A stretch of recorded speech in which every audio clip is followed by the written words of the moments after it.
All right, we should be in here. We should be good to go. Good morning, everyone. You know what to do. Drop a 1 in the chat if you can hear me. Drop a 1 in the chat if you can see me. We're going to get into it. Welcome. And we looking all crispy and clean on the screen, too. Welcome back to another YouTube live stream and another episode of the ClassE Morning Show. I'm your host, ClassE of patreon.com/ClassEbeats, by the way. Link is in the description and also in the pinned comment in the chat. Appreciate everybody that's in here. We're going to get into it in a minute. We got to talk about what Dr. Rentschler has going on yesterday afternoon when we finished. And it's looking like the Karen Reed trial might be over, guys. I know. It happened quick and we missed it. And I made y'all promise yesterday that Rentschler was going to be back. I definitely broke that promise because I think he's done. But we're still going to hear from him today. Before I get into it, I got to say what's up to the people, man. We've got my awesome, amazing Amy is in here. Slim Life is in the building. Unique, Kara Hampton, good morning. We've got Wendy W in here. Julie's in the building. Taco Tuesday, it's up in here as well. Good morning. We got CPE, my dog. Good to see you in here. Jay Buckmaster back in the building. Trisha's in here. Libby22 SC girl as well. We got B-Dubs in the building. Oh my gosh, we got everybody in here today. Good to see y'all. Good morning. Good morning. We got Sean MC is in here as well. And shout out to all the members in the building, by the way. I love seeing the chat light up green. We got Sean MC. We've got Ocean Grove is in here. Victoria. We got Paua Eyes is in the building as well. Good morning. Nosy Rosie's in here. Who else? Did I miss anybody? We got Penny Neal in the building. Brenda Bonamy is up in here. Good morning, y'all. All right, we're gonna go ahead and get into it. Y'all know I don't ask for much on this channel, but the one thing I do ask is that you guys like the video on your way in.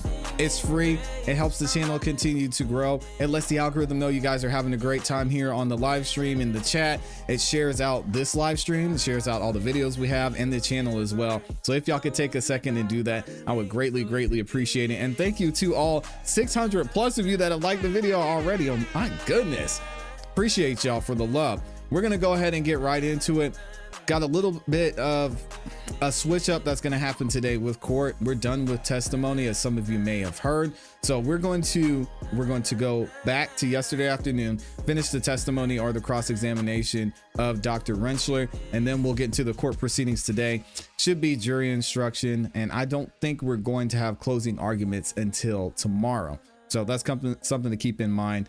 I don't know how long they're going to take with the closing arguments, but I can imagine, especially the Commonwealth, they might need a little bit more time to clean this up, because so far, I don't think they've made their case. Y'all have to let me know what you think. So we won't start with the sidebar counter.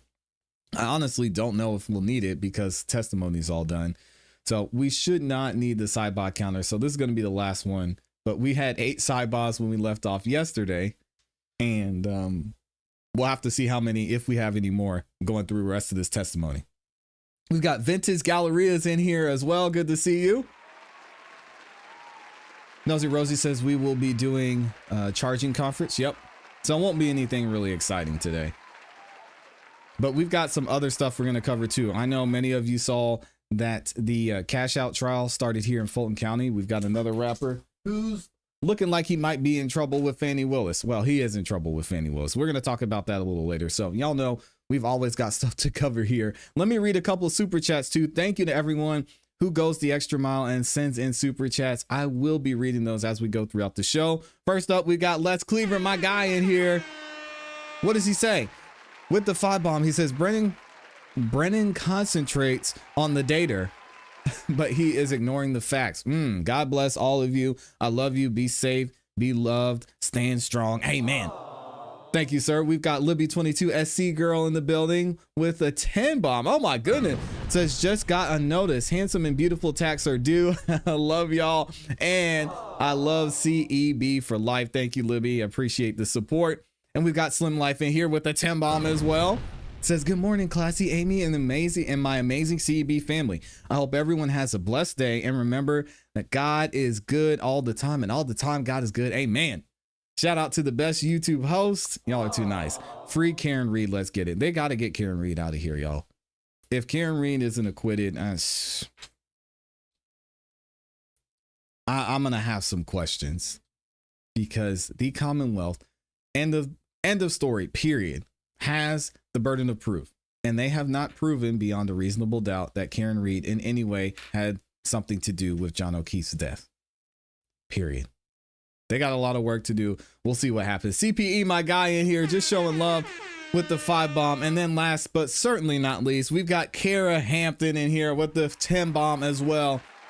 Says good morning. Today is no better day than to have a great day on purpose. Absolutely. I love it when Kara says that. Such a good mindset.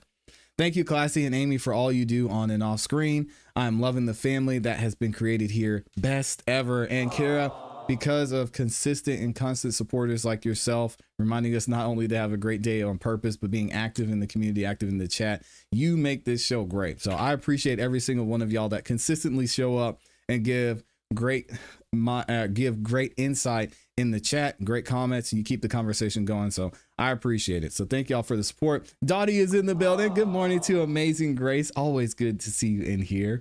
And I hope you're having a great morning as well. Let's go ahead and get into it, y'all. All right. If you haven't yet, again, like the video. I'm going to be begging y'all for likes until the day I stop making YouTube videos or going live. So let's go ahead and get back into it and see how the rest of this tragic cross-examination went with Dr. Rentschler. All right, here we go.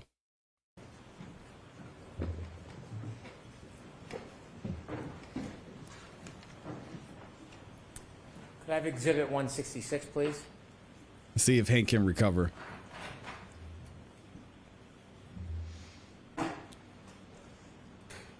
Did you see this photograph, sir? I did, yes. And do you see the cut on Mr. O'Keefe's nose, the left side of his nostril? I do.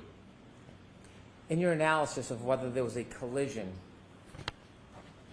with the defendant's Lexus, did you consider or know that there was evidence that a piece of glass or a piece of broken plastic was pulled from Mr. O'Keefe's nose? Objection. I'm going to allow that.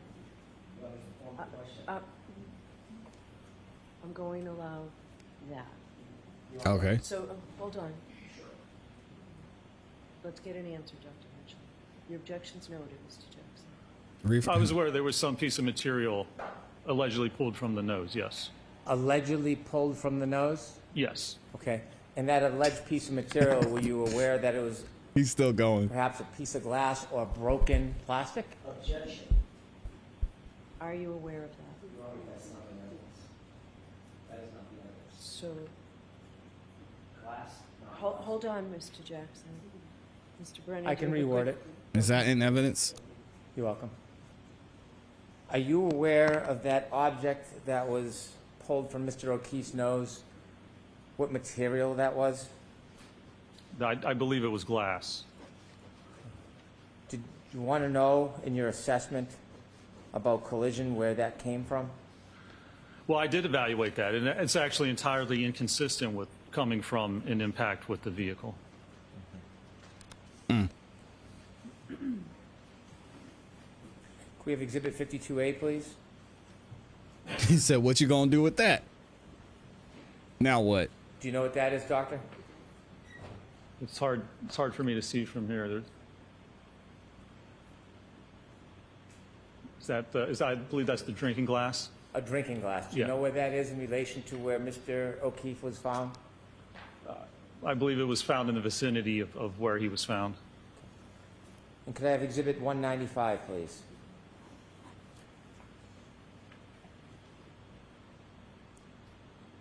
You recognize that?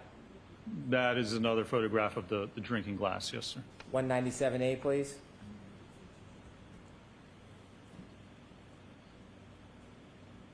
B.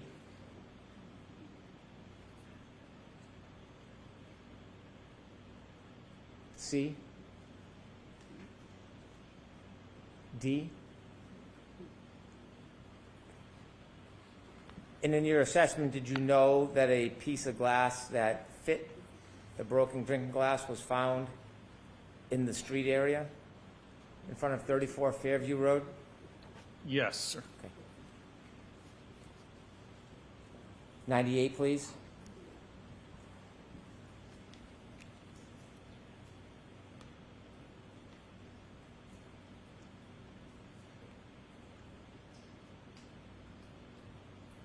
A little more, please. Do you know what that is, sir? It's hard Looks for like me a to tell straw. from- Is that the Is that straw? like a drinking straw? Okay, the black, that does appear to be a drinking straw, yes. Have you seen that before? I've seen that photograph before. Okay. And do you appreciate that is in front of 34 Fairview Road?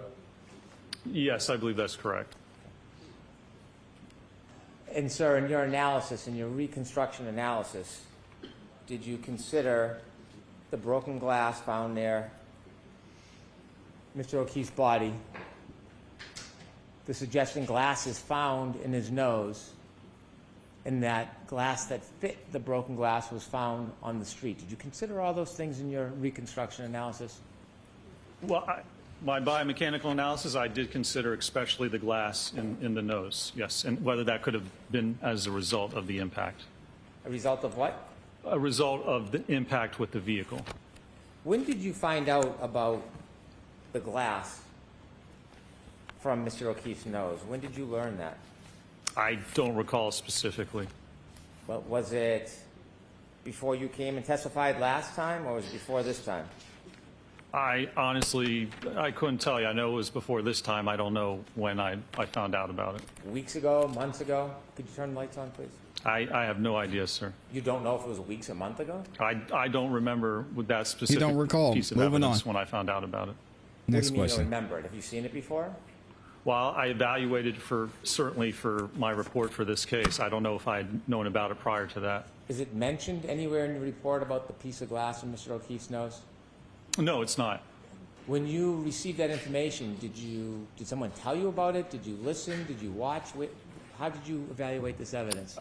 It might have been in an interview or something that it was pulled from his nose, I believe. Okay. So you saw and listened to something? I believe Saw. so, or was made aware of it. Okay. Just a couple more questions, sir. I had Ugh. asked you at the beginning of your examination Tragic. whether you denied that receiving information certainly helped prepare to understand what was going on during the trial. Do you remember those questions? With respect to the trace DNA, correct? Okay.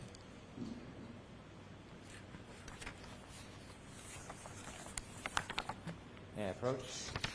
Yes.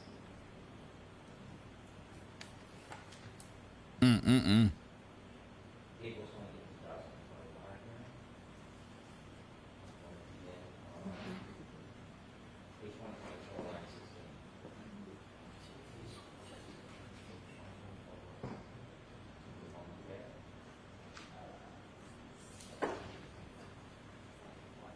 Yes, 124, line 16. May I approach? Yes. You've testified a few times under oath in this case, haven't you? I have, yes, sir. And you testified recently for a short bit in April, didn't you? I did, yes. What about the evidence, Hank? On April 28, 2025, did you testify in this very courtroom I believe I did. under oath, Yes, sir. like the oath you took today? Yes, or yesterday. Now, when I read this, I'm not attributing this in any way to the defendant's attorneys.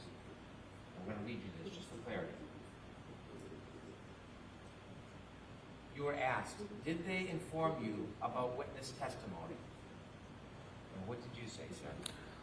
They did inform me, yes, about testimony and situations and events that came forth in the trial that I was not aware of.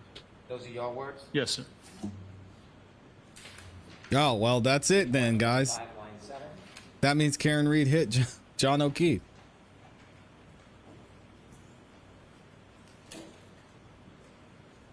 Case closed. This is your sworn testimony, sir.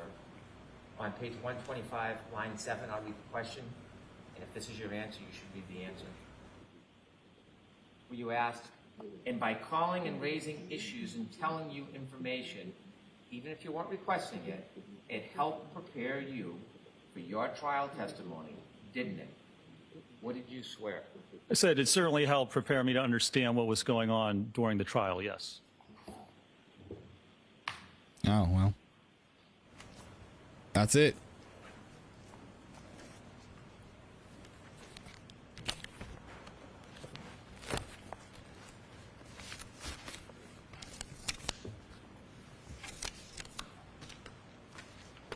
have no further questions. All right, Mr. Jackson? Okay. That was it. Damn.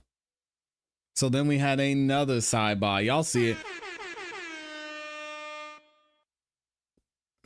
Hank, somebody needs to help this guy out. I don't know why he always chooses to go this route with his cross-examinations during this trial, but it's not helping me as a juror see where he's coming from. It just looks like he's petty and he has nothing left. It's embarrassing. May I inquire? Yes. Thank you. Dr. Rentschler, Here we you go. just asked a couple of questions about they provided information about the prior trial, correct? Correct. They is no one associated with the defense team, correct? That's correct. No one associated with you, and they provided information, and again, it let me know what was going on, but it didn't affect my preparation or my opinions. It in no way Or his changed any of analysis. my opinions or what I testified to. Thank you for that. To get through this, I'm going to let you just Thank you. answer the question. Sorry, And- Your Honor. Rentschler. And with regard to, and I appreciate that, Mr. Brennan asked you a couple of questions about they being your employer. Do you remember those questions at the beginning of his cross-examination? I do, yes. Who is your employer, actually? The actual employer that you work for? ARCA. Okay. Wasn't them. No, It's a client, correct? it was a client. A That's completely correct. separate entity that hired you for that work, correct? That's correct, yes. Thank you. Thank you. You were asked about a fender vault collision. Lame. And you said, well, this wasn't a fender vault, right? Correct. What is a fender vault? A fender vault is when you're hit by the front of a car and you're moving across the car. So you're moving across the center towards the driver's side of the car, and the car hits you. You go up over the car and you fly over the fender to the driver's side of the car. So you vault over top of the fender. Dr. Rentschler, where is my, as I stand here, where is my center of mass? Right about your belly button. Right there. Yes. So what would happen if I was hit by a vehicle, front collision, and the vehicle struck me below my center of mass? It's going to Good flip question. you. Your center of mass will go, you'd go right up. If it was coming right at you and it hit you at your legs, you'd flip right into the hood or over top of the top of the car. Is that what's described in the industry as a fender vault? That is part of a fender vault, yes, but it's at an angle. So instead of going direct back, it's because if the person's walking across and you get hit, you fly kind of back and over the top of the fender. Did that set of circumstances, physics, have anything to do with your analysis in this case? No, none whatsoever. The profile of the car is completely different, the back of the SUV. You were asked several questions about the debris field in the test F as in Foxtrot. Well, actually, you were asked about both test E and test F. Test E being the 24-mile-an-hour impact to the right arm of Randy, correct? Correct. And test F, the full rear impact, center of mass impact, correct? Correct. You were shown several photographs, exhibits of very tiny, tiny shards. Do you remember that? I do, yes.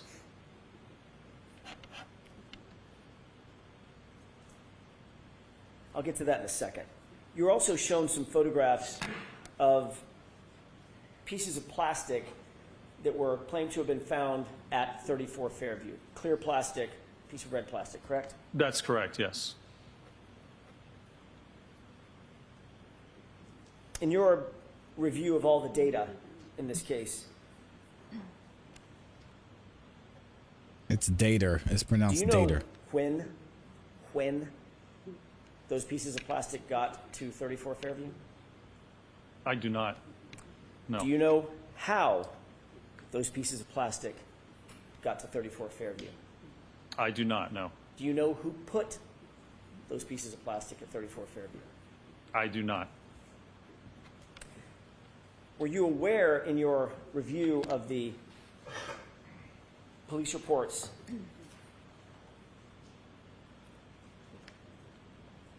that none of the plastic causation and provides found at the time John O'Keefe's body was discovered and the area was initially searched. That is correct, yes, I was aware of that.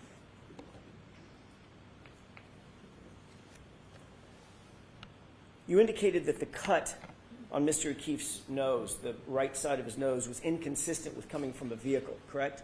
Correct. Can you describe why you came to that conclusion? Well, if you're standing at the back corner of the vehicle and it strikes the arm, and let's be clear, if nobody wants to say where the arm was or how it was positioned, if they're claiming the abrasions are a result of the fractured taillight, it has to strike the arm. You have to be standing like this. The debris goes forward with the vehicle, so it's makes sense. with your arm like this, it already passes by the person, and if there would be any contact whatsoever, it would be with the right side of the face. The shard can't come out and then make a right turn and then somehow embed itself on the left side of the nose. That's You guys remember entirely Relly? inconsistent with the fracture and how the glass and the cover would actually move. Remember ASAP Dr. Relly? Rentschler, you were asked a series of questions about a hat. Do you remember that? I do. About some shards of plastic material, correct? Yes. About a drinking glass, Yes. about a drinking straw. Yes. Doctor, if there was no collision, does any of that matter in terms of your biomechanical analysis and your reconstruction in this incident? It does not. Why? Well, because if there wasn't a collision, it wasn't that debris or those items weren't a result of that impact. You can explain how that got there, I believe, easier than if you can't explain how the impact occurred. If the injuries don't match up, if you can't even prove what happened, then you can't use information or evidence if you have no idea how it got there to try and prove what you don't even know what happened. Scientifically, it makes no sense. Scientifically, is the first question that has to be answered is, was there a collision? Objection. Sustained, you have to watch the form of the question. Of course. In your expert opinion, based on all of your review of all of the data in this case, all of the testing that you've undertaken, saw suffered by John O'Keefe, consistent with having been struck by the subject Lexus?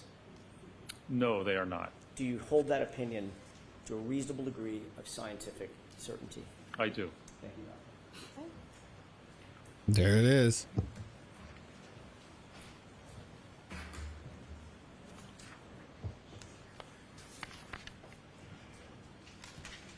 Doctor, you just said that you do not believe that there was a fender vault collision.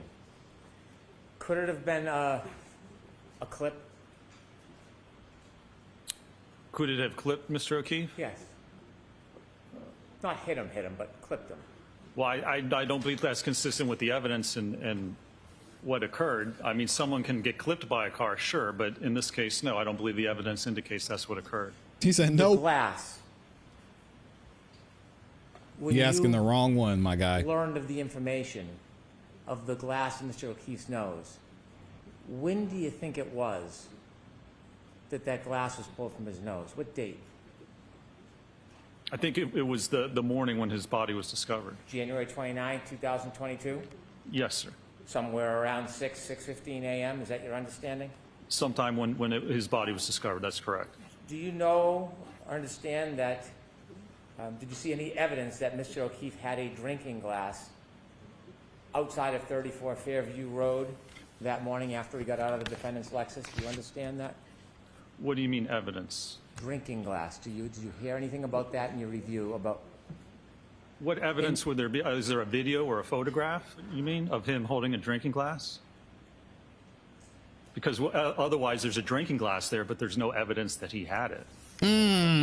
Cook him. Okay. Judge, can I come sidebar? He said, okay. Why does he say okay like that? Gosh, it gets on my nerve. Okay. You're like 12? Jeez. And then we got another sidebar. That's sidebar number 10.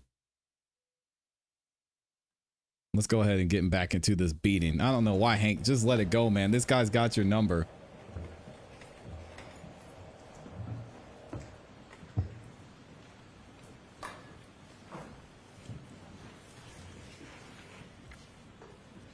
You were asked about whether or not any plastic taillight shards were found near Mr. O'Keefe's body.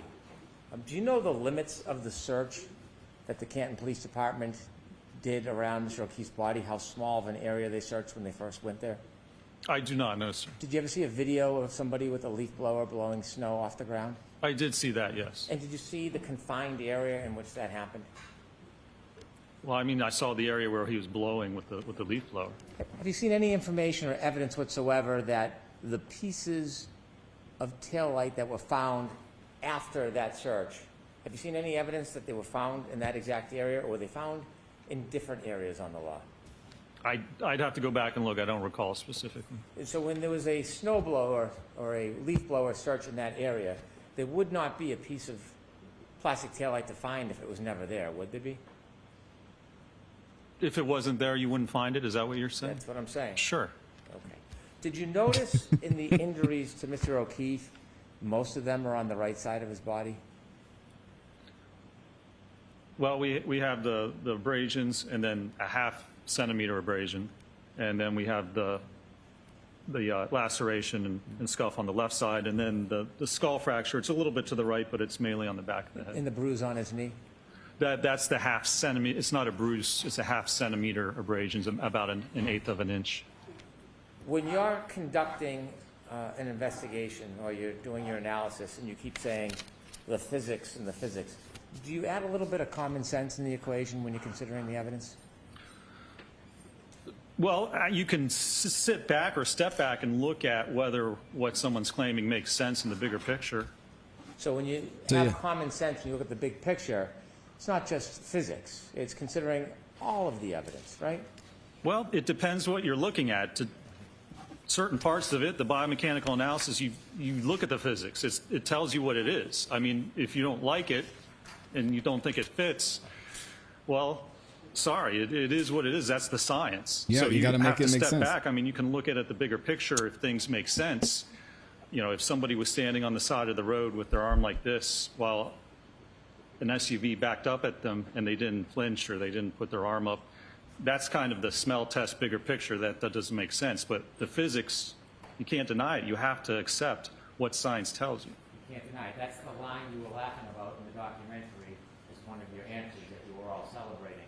What? Objection. Isn't it? The objection sustained. How'd that taillight break, sir? How'd it break that night? How did, oh, I don't know. There's no evidence of how it broke. That's true. That's true. You're all set, Dr. Rentschler. Thank you, Your Honor. Oh man, Hank, what are you doing, Mike? Man, we gotta run this back again. I thought the prosecutors were bad in the ASAP Rocky trial. I thought they took a bad deal. It almost felt like they took a bet in the ASAP Rocky trial, but this is insane. How could you end cross-examination on this question with that answer? Hold on a second. You can't deny it. You have to accept what science tells you. You can't deny it. That's the line you were laughing about in the documentary as one of your answers that you were all celebrating. Isn't it? Objection. Isn't it? Yo. The objection sustained. How'd that taillight break, sir? How'd it break that night? How did, oh, I don't know. There's no evidence of how it broke. Do you know how it broke? He does not. Wow. Shout out to Dr. Rentschler giving Hank all that smoke. Hank, these closing arguments are going to be tough because, again, I keep mentioning this at the end of the Commonwealth's case. They rested on a terrible note, a horrible note that made it look like their case didn't make any sense. And then you go through each and every part of cross-examination with really the few witnesses that the defense called. And every time Hank just got Swiss cheese. Like I have never seen a prosecutor get beaten up by witnesses before. And then to end on this note is embarrassing. Wow. Let me know what y'all think about this in the comments and in the chat. Let's see what happened after this. All right. Dr. You're Rentschler, all set, Dr. Rentschler. very Thank you, well Your Honor. done. I will say I agree, and after thinking about it, it probably was inappropriate for him to say happy birthday to his son during a murder trial. But happy belated birthday to Kai. Hope you had a great birthday. And also, I think when it comes to the data, when it comes to the evidence, he did a great job. Crash Daddies were fire. Yeah, shout out to I'm not calling them that. You should do a short compilation of this guy's snarky comebacks. Oh man, that would be fun. I need to get a video editor, to be honest. The good doctor Spank Hank. Oh man, Tatum, good morning. Raunchy Dogs in here, good morning. They wrecked Hank. It's nice to hear science describe what we can all imagine with our common sense. And then the 4K video to go along with it. Not some blue paint. Just made it even better. Man. It was, but happy birthday, Kai. Yeah, I mean, hey, happy birthday to Kai. Tatum said, you better shout out your baby out on live TV and you're missing his birthday too. It's like, Dad, do you have to go to court? Yeah, Kai, I'm sorry. But what about my birthday? Well, tell you what, when I get on the stand, just make sure you're watching, okay? Don't watch the whole thing because it's gruesome and gory and I don't want you to see all that. But when I first get on the stand, you make sure you're watching, okay? Okay. Happy birthday, Kai. Oh, dang. Was it worth it? I think so. Let me see what y'all got in here. All right, so let's see what happens through the rest of this. Thank you, Your Honor. Happy birthday, Kai.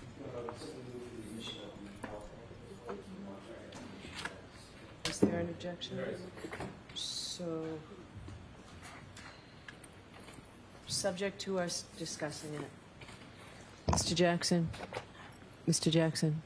Subject to me taking a look at it and us discussing it. It's not coming in right now. I look at what?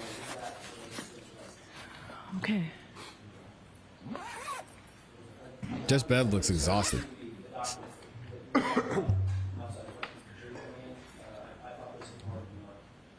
They've been marked for identity. Jurors, I want to see counsel for a couple of minutes over here. So that was 11 sidebars yesterday. So it looks like the second tier team, y'all won yesterday because we had team 8 to 10, I think it was. Was it 7 to 10 yesterday? And then 11 to 13 or 11 to 14. So it looks like y'all won. Congratulations. All right, let's keep it moving because this is all yesterday's stuff. So we want to see what happened, what Judge Bev says is going to go down. And then we'll get to today's court proceeding. We're going to release you for the day. I think that was it. We will see you tomorrow morning. Those same cautions, please do not discuss this case with anyone. Don't do any independent research or Blah, blah, blah. Yeah, it didn't happen. If you happen to see, hear, or read anything about this case, please disregard it and let us know. We'll see you tomorrow morning. And then let's see. I think there was something that went on after the jury left. Or maybe not. Here we go. Good morning, Kel Bell. Put us back in session and be seated. All right, so I had a minute She to look at the probably is. PowerPoint. Are you in agreement on the PowerPoint? We're not. I do not want to admit it. I don't. Which PowerPoint? Okay. Mr. Jackson? Exactly the substance of this. Rentschler's PowerPoint? Which was not objected to, right? No, the court keeps saying that, yes, there were things that Mr. Leslie, like evidence, yes. There were things that But did he object to the PowerPoint coming in? it's been, we're all under pressure. I don't know what Mr. Leslie did or didn't do, whether PowerPoint, that's the question. It's hard to hear. This PowerPoint is admissible, and it is. There's nothing in it. We've taken out all hearsay. Our discussion, the opinions or thoughts, thought processes. These are all the tests that were completed and done, exactly as Dr. Wood's PowerPoint was done. Dr. Wood's PowerPoint is in evidence. This PowerPoint should be in evidence. Is there anything in this PowerPoint by way of videos that is not already in through Dr. Wolf. I believe the video of, the drop test is in Dr. Welch's PowerPoint. There are, most of the videos are included, oh, no, I'm wrong. Things have been slowed down. So the videos are the same, but the videos that Dr. Rentschler used because of the side of the case that he was handling, the biomechanics side of the case that he was handling, were slowed down significantly to show the deformation of the arm, the force impact on the elbow, the hand, forearm, about which he testified. So what he did, and I remember asking him this before I ever saw the PowerPoint, is there going to be anything different? He said, I use the slow motion cameras more than Dr. Wolf does because I need it. Okay, so I need you to tell me tomorrow which slides specifically answer that question for me, okay, whether they're in evidence or not, and which ones are not, regarding the videos. Is the board suggesting that it's not going to let just the entire PowerPoint out? Maybe. I'm going to take a look at it. There's an objection before me now, I realize that. so I have to rule on the objection. So I will take a look at this, okay? Okay. So if you let me know, and if you want to let me know tonight, I can let you know first thing tomorrow. All right. Have you heard briefly? Yes. Very briefly? Yes. I am objecting, it's not admissible, it's hearsay, it's a strategic decision. The past introductions have been strategic. Take the L at this point, brother. Dr. Welchers, I did not object to Dr. Wolf's, but that was a strategic decision. I'm objecting. Okay. The defense objected to Shannon Burgess. Only a select amount of documents were allowed. I wanted the whole thing in. I was precluded properly from introducing it because it was hearsay and they objected. I'm objecting. Okay. There's no hearsay. They objected to certain slides. We took out the slides. If they had an objection to the PowerPoint, they should have proposed that objection before it was displayed for the jury. We've now seen the entire PowerPoint. I think it's tactical. It's not strategic. It's tactical. They still like it because it hurts their case. If they didn't want to put certain things before the jury, which is exactly what admitting it into evidence does, brings it before the jury so that they can see it, they should have objected in a timely manner. When they objected, they chose certain slides, certain data on certain slides, and took all of that out at their request and at the court's instruction. We did that with the court's instruction, with the Commonwealth's instruction, and there was no objection to playing it before the jury.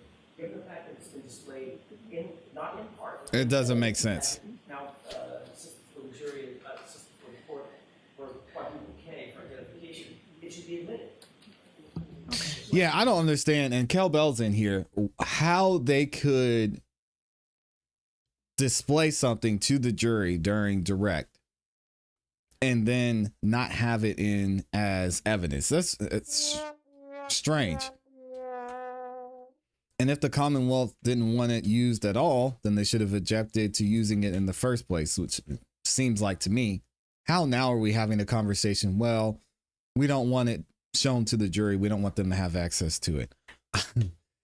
I think the reason, and I mentioned this to y'all multiple times yesterday, one of the biggest reasons is that visual of the directions of the cuts on John's arm. That was huge to me as a juror. Seeing that it looks like the injuries on his arm are going multiple directions. How would that happen if he were hit by a car? Especially seeing as whatever, even though Hank wants to say that's not the case, that aperture, when they did their testing with the blue paint, they had their arm at a 90-degree angle and bumped up against the car. How would those injuries be possible if you were hit by a car moving in one direction? It doesn't make a lot of sense. All right. PowerPoint is in evidence. So, It's already in. So Mr. what are we Jackson, arguing when you here? let us know which slides answer my question about slides that are not in evidence and you want to put in evidence, the videos, just the videos, let me know that. And if need be, I'll hear you all on this tomorrow morning as well. Okay. All right. Is that it for today? Will we see everybody just tomorrow morning? What else do? Mr. Leslie needs to, I didn't mean to interrupt.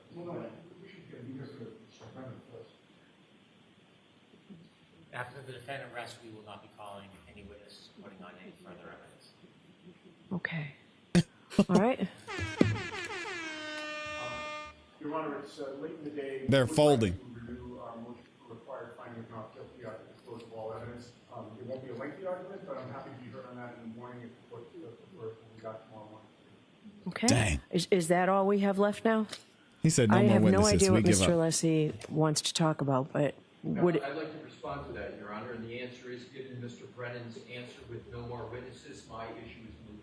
okay, great. So, The only other technical thing is we need to move in the 3 items of evidence, the documents associated with the sweatshirt. I think they've been marked for identification. no, they were marked as evidence, right? They're correct, Mark, it's exhibit. Yeah, they're exhibits. But no, That's embarrassing, man. come into evidence, Your Honor, I mean, a ruling that Are they, I thought they were marked as identification, not evidence. If they're in evidence, they're in. If it's identification. so I need to find that. It would be my intention that they get put into evidence. I'm not going to display them and bring a jury in just to see those at this point. I'm not asking for that. Okay. As long as they're in evidence and I can use them in closing argument, then so be it. if I can, for clarity, Your Honor, there are exhibits, I have Y. So that's not an exhibit, Mr. Leslie, if that's how it marked. That's identification. I have a different parlance, I'll use this court's parlance. Yes, it's YYY, ZZZ, AAA. Yeah, this is embarrassing. So man. that means that, all right, so that's for identification. And the X-rays, Letters that's are true. identification, The numbers X-rays, are too. exhibits. Yep. Your Honor, I understand that. We all know what we're talking about, and Your Honor agreed that they're going to be in evidence. Right. So, and I've ruled that they're in evidence. I just need to know for this record whether they're in evidence or not. What you tell me, you just told me they're in evidence. They're not. They're exhibits. They're identification. Now they will become exhibits. Can we do that now? Do we have them? Where are they? Oh, Jim, they're in there? Okay. Yeah, and Your Honor, my whole point in wanting to be heard is that they're not in evidence, and I want to make sure they get it. That's my point.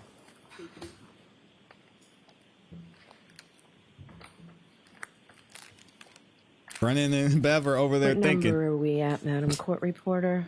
Exhibit 230. Okay, and we'll do ABC. How are we gonna do this? So is it Y, Z, A, and B? I think I have.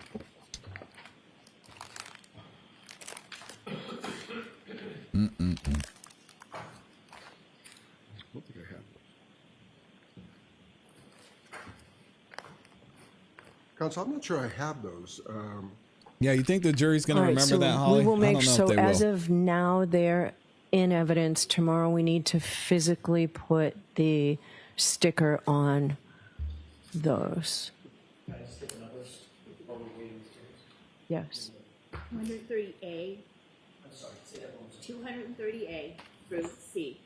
230C. Can y'all imagine if this jury comes back with a decision? If we get through closing arguments and they start deliberating on Monday, if they come back with the decision on Monday, that would be All right. crazy. If council, there are 4, Four of them, A through D. just so the record. Wow. Limited in saying different things.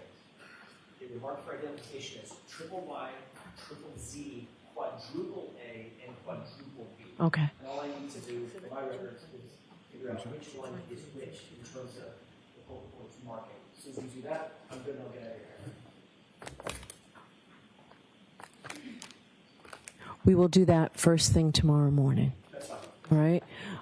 We will. So everyone is in agreement. Then I will let you have tomorrow without the jury. We'll have our charge conference here in person.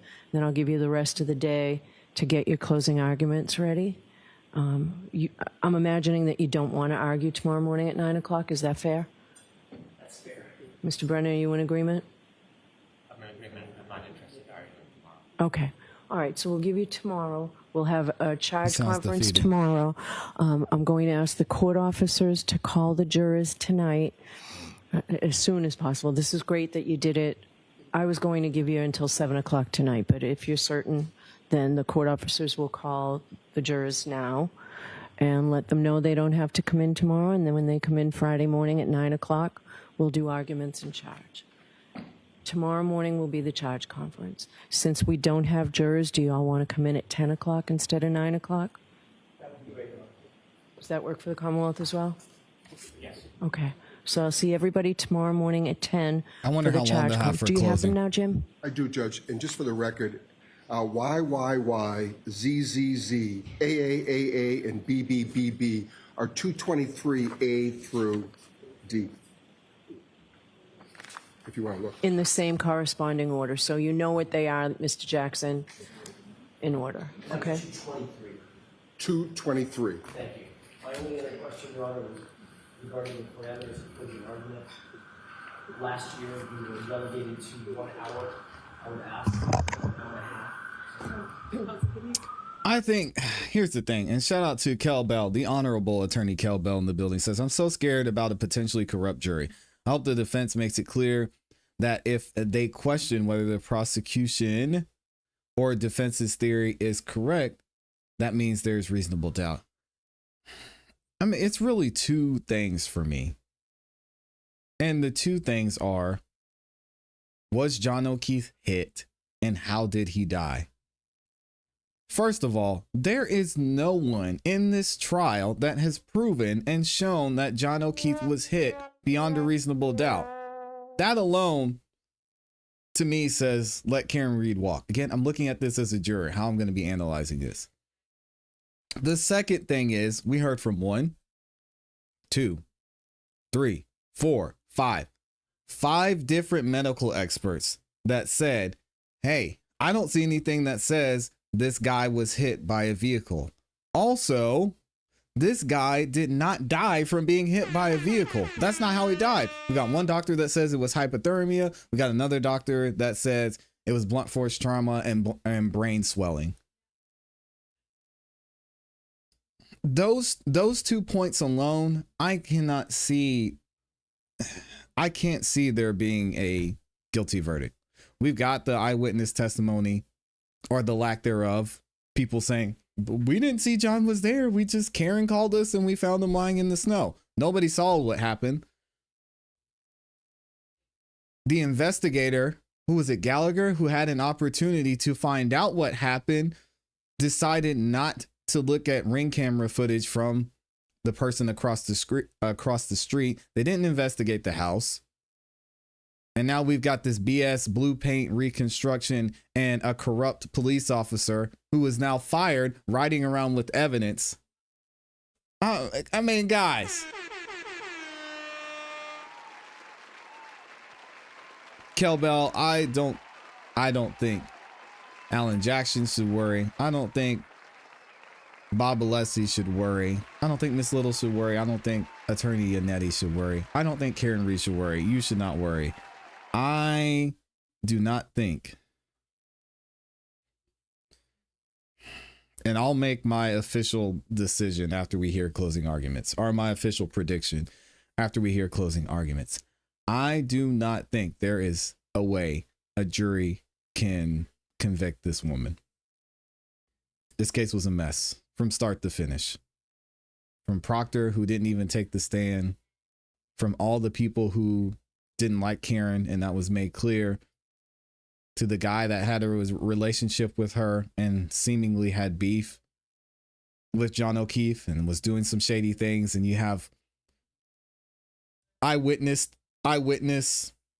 testimony and people forgetting things and false memories, and a first responder who seemed to not know what was going on, could possibly be protecting her friend.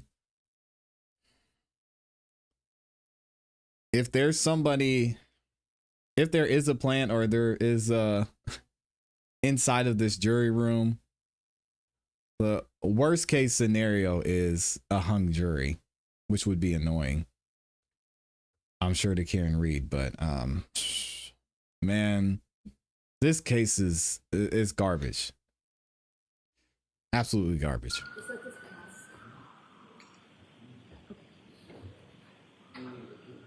No, I got it, but now you can go. Oh, shout out to YouTube double dipping. Thank you, Artsy, for letting me know. Just those 2 points alone. It just, you cannot convict this lady. You can't. Final summation, given the gravity of the case, the length of the case, the amount of evidence that's been adduced. I don't think that's outrageous. I know the court will only- Yes, they all have to. It has to be unanimous. Yes. You might get an hour and 15 minutes out of me. Let me see about an hour. Let me see. You would not have got an hour and a half by asking for 2 hours. Mr. Brennan, what are you looking for? Do you want the I same? don't have a position, I'll take whatever the defense gives. Let me think about it. He said, "I All don't know." right. So we will see. Okay, so for closing, they're only going to get an hour and a half. So we will be done with closing arguments for sure tomorrow. They're going to get an hour and a half. I think Judge Bev will be generous. And Hank said, "Oh, I'll just take whatever the defense gets." Imagine the guy who has the burden of proof saying, "Oh, whatever." Jesus, man. So I'll see everybody at 10 o'clock tomorrow morning. Is there anything else we need to discuss? No, thank you. All right, we'll see you tomorrow morning. All rise for the court, please. Here we go. Let me take a break and read some of y'all's comments in super chat. Oh, that's the wrong one. Just, you know, whatever the defense wants. Are we done yet? No, she said an hour and 15. She'll give him an hour and a half. I bet she'll give him out. I know she said hour and 15, but she'll give him an hour and a half. I think so. We all believe the jury would do the right thing. My worry is that this has been an unfair trial so far. Thank you for that. Which worries me. I don't be worried. Even though I said I will make my full decision tomorrow, I do not think, and I would be almost 100% certain that they do not find her guilty on any of these charges. She said no to an hour and a half. She didn't say no. It was a soft no. She wouldn't allow 90 minutes. Is that an hour for the Commonwealth, 30 for the defense? No, I think it's each. I think they'll get an hour and a half, but it's what it is. How many people are doing / have done hard time for kangaroo court antics? A lot. We have no idea how many trials happen in a day or two with no publicity. A lot of them. That's true. That is very, very true. Man, what do y'all think? Let me know. Let me know in the chat. Do y'all think, if you're on the jury right now, not hearing closing arguments, you have to make a decision today, what is your decision going to be? Because there's 2 counts. And let me see if I can find, because I want to read exactly what they are. Where are we going? Here we go. Can read charges.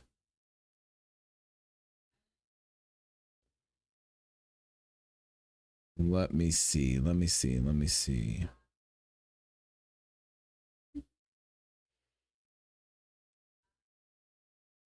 So we have 2nd-degree murder, manslaughter while operating a motor vehicle under the influence of alcohol, and then leaving the scene of personal injury and death. Ooh.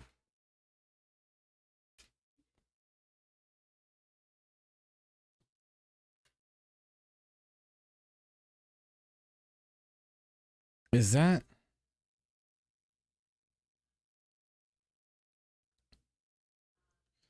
Let me see here. What happened to John O'Kee? What can she get for that?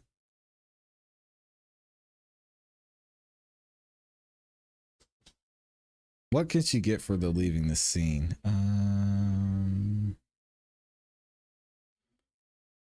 Not guilty on all charges. She was tipsy? Yes. South Africa stands with Karen Reed. All courts, not mall courts. Still no proof because he had to prove she hit him and he didn't. They haven't proved. They 1000% haven't proved Karen Reed hit him. Y'all, this is bittersweet that it's coming to an end. No, it's super sweet. They need to let this lady go. This is I think You know what? I take it back. You're right. This is bittersweet because what happened to John O'Keefe? You got a mother and a brother over there that don't know what happened to John. Dang. Honestly, the defense has proven to me that he wasn't hit by a car. I agree. They didn't even have the burden to prove. That's true. All counts involve hitting him with her car and no collision proven, even possible based on the evidence. So no, not guilty on all charges. Can I just say thanks to this great group of people? Yes, I never participate in chats because of trolls. You are great. Yeah, we've got our troll filter on, so we do a pretty good job of keeping the trolls out. Even DUI wouldn't stick at this point. Well, I disagree on that. They could definitely get her with the DUI.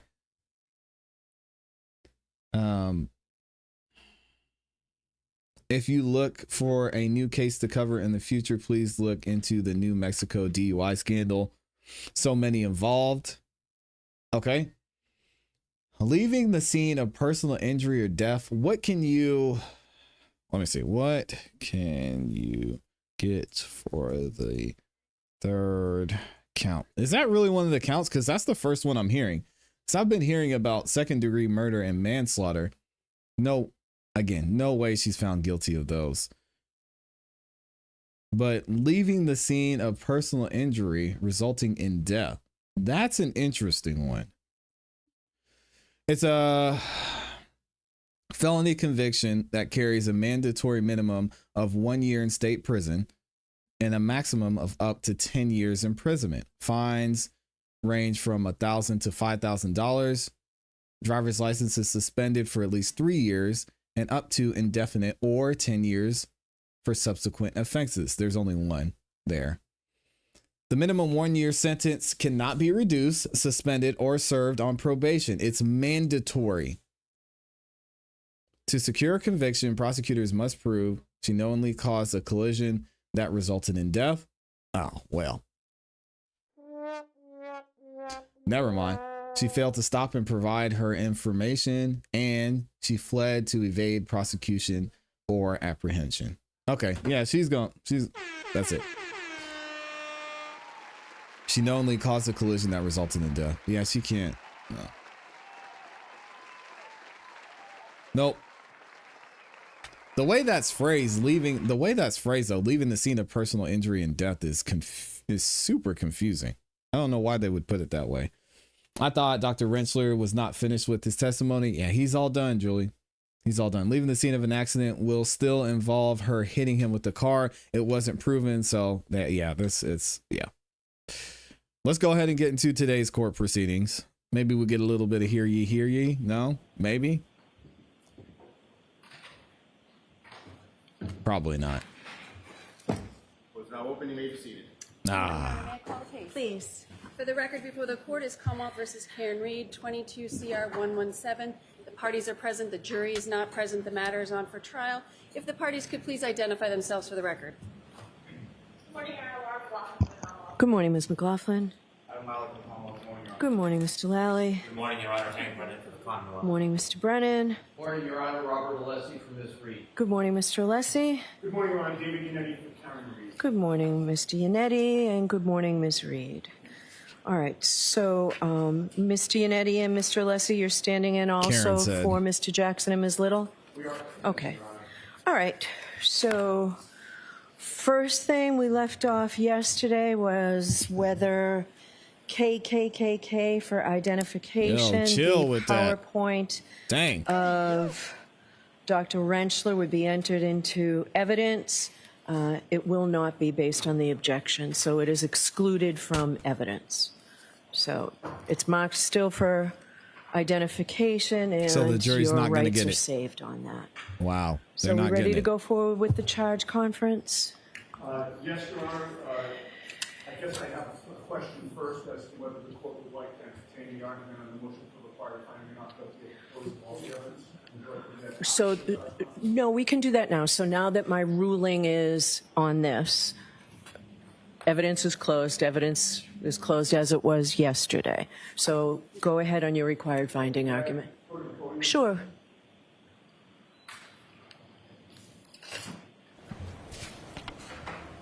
And this is not lengthy, Judge, 5 or 10 minutes. Take your time. Thank you. We are renewing our motion for required finding of not guilty at the close of all the evidence, and in so doing, Your Honor, we're incorporating our oral argument in support of this motion that we made at the close of the Commonwealth case. At that juncture, Your Honor, the Commonwealth had produced no witnesses to testify that John O'Keefe's injuries were consistent with his having been hit by a motor vehicle, and if he was not hit by a motor vehicle, none of these 3 indictments may stand. The Commonwealth, we believe, at that time fell woefully short of proving their case. So does he want a Now that directed the verdict? defense That's what it has sounds put on like. a case, the Commonwealth's case has been further weakened, It's not such existent. that They none have of no these case. charges can stand. Nearly every witness, Your Honor, we have called, we would submit, has destroyed the Commonwealth's theory of the case. Dr. Russell testified for the defense. She's a leading expert on dog bite wound pattern recognition in the country, and she testified about medical injury causation and provided the jury with her expert opinion that John O'Keefe's injuries were consistent with dog-inflicted wounds, both bites and scratches. I would remind the court at this juncture that there was a dog at the very residence where John O'Keefe was found, a dog which was a longtime member of the family, which the family gave away after John O'Keefe's death. A dog which mysteriously was absent from the home at 6:30 in the morning on January 29th, when Jennifer McCabe claimed that she burst into Brian Albert's bedroom where the dog always slept. A dog which was absent from the home when the Canton police entered the home later that morning. Importantly, Dr. Russell agreed with the Commonwealth's medical examiner, Dr. Scorti-Bello, that John O'Keefe suffered no injuries that were consistent with having been in a motor vehicle collision. And again, if there's no collision, there's no case. Dr. Lopesada, one of the most experienced and accomplished forensic pathologists you could find anywhere, agreed with Dr. Russell that John O'Keefe's injuries were consistent with an animal attack. And she agreed with both Dr. Russell and the Commonwealth's expert, Dr. Scorti-Bello, that John O'Keefe was not hit by a motor vehicle. So the question is, in what type of murder case would a judge ever allow a motion for required finding of not guilty? In a murder case where expert testimony on both sides is that the evidence is inconsistent completely with the Commonwealth's theory of the case, that's exactly what we have here. But it doesn't stop there. Both witnesses from ARCA drove a stake through the heart of the Commonwealth's case. Dr. Wolf concluded that the damage to Ms. Reed's Lexus was inconsistent with having come from a collision with John O'Keefe. Unlike Dr. Welcher, who created, we would submit, a meaningless experiment based on no scientific method, Dr. Welcher actually did the proper force analysis and concluded that Ms. Reed's Lexus was not damaged by the body or the arm of John O'Keefe. His testimony was unimpacted by cross-examination, and it's devastating to the Commonwealth's case. Dr. Rentschler further cemented that there was no collision between the Lexus and John O'Keefe. It is simply not possible that this 6,000-pound SUV hit John O'Keefe at 24 miles an hour and caused only superficial wounds to his right arm with no injuries to his legs or lower body. The SUV did not hit him. John O'Keefe was not hit by the SUV. The case is over. But on top of all that scientific evidence, Your Honor, there were 3 additional fact witnesses who testified for the defense who corroborated that the Commonwealth's theory of the case is false. Sergeant Nicholas Barros, a sworn police officer, testified that when he saw Ms. Reed's SUV that day, before it was towed to the Canton Police Sally Port, the taillight was merely cracked. When he was shown photos of what it looked like in the Sally Port after Michael Proctor had access to it, Sergeant Barros confirmed that it was absolutely different. Karina Kolakithis confirmed that there were no problems between Karen and John O'Keefe that night, even remarking on just how sweet he kissed her on the forehead shortly before they left the waterfall. But perhaps more importantly, that kiss happened right in front of Brian Higgins, the same Brian Higgins who had been flirting with Karen Reed that month, the same Brian Higgins whom Karen He had did more than ghosted flirt for with her. several days before January 28th, the same Brian Higgins who had texted Karen that very night, well, and received no response, The same Brian Higgins whom Karen had given her back to all night. The same Brian... The same Brian Higgins that said, thoughts? I need to let your daddy cook. My bad. I just had to throw that out there. He said thoughts? Dang. Higgins who had to be restrained at the end of the night by Chris Albert on video. The same Brian Alberts who is on video, hot, angry. Brian Higgins. You just said Albert. You mean Higgins, right? I meant Higgins, yes. Yeah, the same Brian Higgins, who is on video, hot, angry, and gesturing to John O'Keefe to meet him outside shortly before they left the waterfall and shortly before John O'Keefe was killed. And finally, Brian Loughran, plowing Fairview Road at 2:45 in the morning, was attentive, watching everything in front of him, very familiar with the Alberts residence, and had every reason to protect the Albert family. You recall that he did protect the Albert family to a degree that night by choosing not to follow protocol and call the DPW or the police about the Ford Edge parked on the street outside their property during a snow emergency. Brian Loughran confirmed that John O'Keefe was not on the front lawn at the Albert residence at 2:45 a.m. That means that Karen did not hit him. There was no collision. All the experts agree on that, including the Commonwealth's expert, and the only eyewitness that morning confirms it.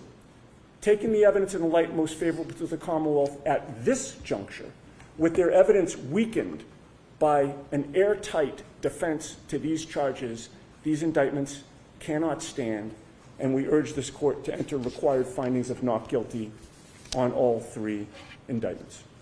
All right, thank you.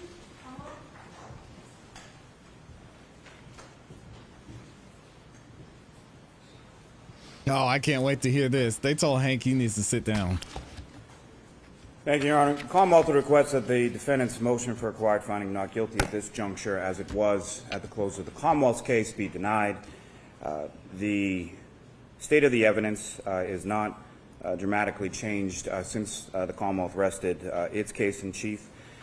Counsel makes reference to dog or canine. I would remind the court that there is absolutely no evidence, none, not even a scintilla of evidence of a dog. There is no evidence of an absence of a dog. You have Ms. McCabe testifying that she didn't see it in the morning, which does not equate to there being an absence of a dog there. The arguments from counsel of the Commonwealth would suggest grossly... That's the problem, Commonwealth. The problem is nobody saw nothing. And that's what you really built your case off. No one saw anything. So, hey, here's what we think happened. What?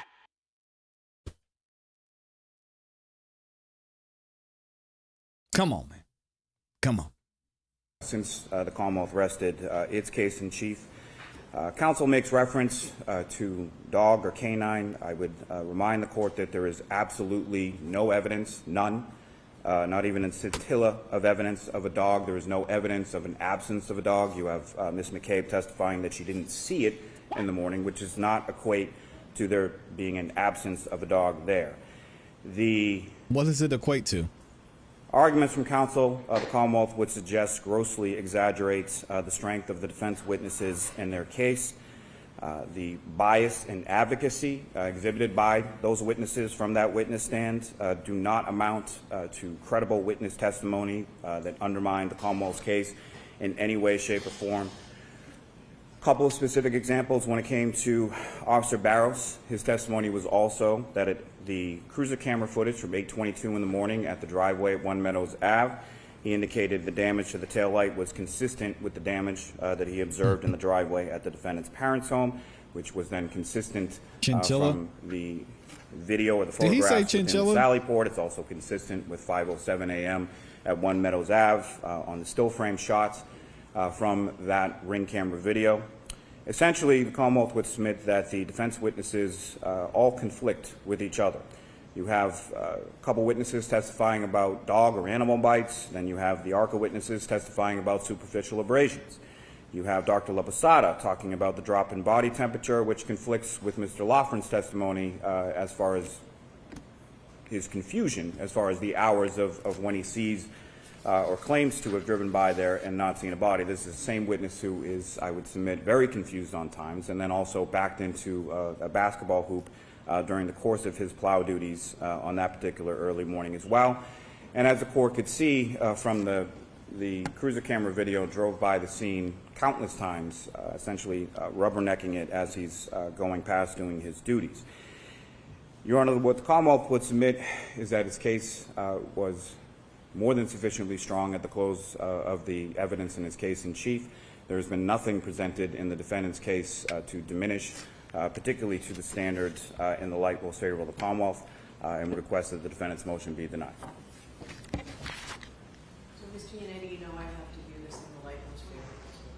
I do, Your Honor. And viewing it that way, the Commonwealth has met its burden, so the motion's denied. Thank you, Your Honor. Okay? Of course it is. All right. So regarding the charge, so we'll start Of course it's with denied. the defendant's missing witness request. Who's arguing that motion? We're not arguing that, Your Honor.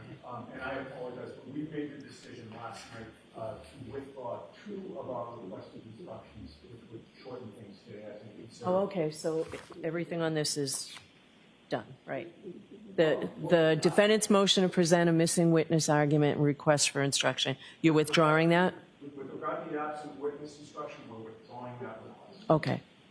And what else from your proposed instructions? You said there were 2. What's the second one? The second one is that there's a... Y'all thought she was going to give a directed verdict? Come on. We're withdrawing that. Okay, I had a question about that. All right. Thank She you. should save the embarrassment. There is a supplemental instruction that we're asking the court to give regarding the display of the sweatshirt. Oh, that's right. You filed, I saw it in email. I don't have a hard copy of it. That's Mr. Alessi's motion. Your Honor, if it's helpful to Your Honor, I'll hand up my hard copy. Okay, if you could do that, I'd like to go back through the rest of it and come back to that after I've read it, okay? Who's arguing for the rest of the defendant's Yes, the proposed defense has instructions? rested. Okay, so we're going to go through them one at a time. Who's arguing for the Commonwealth? Okay, so I think you're sort of in agreement on the basis of the law, right? Yes. All right, so model homicide instructions, and just as last time. So that takes a lot of time out of today. The only thing I would draw the court's attention, the Commonwealth does have a request for, and I understand the court's position might be on this, but as far as the instruction related to murder charge, the Commonwealth is only seeking an instruction on murder problem.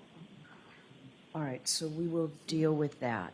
I'm going to go through the defendant's instructions, or sort of the general instructions first, so it's probably easier to go through those, and then we'll have the argument on that. So presumption of innocence, I think my presumption of innocence is a little more robust than what you've requested, so I will probably, okay. That's a good thing.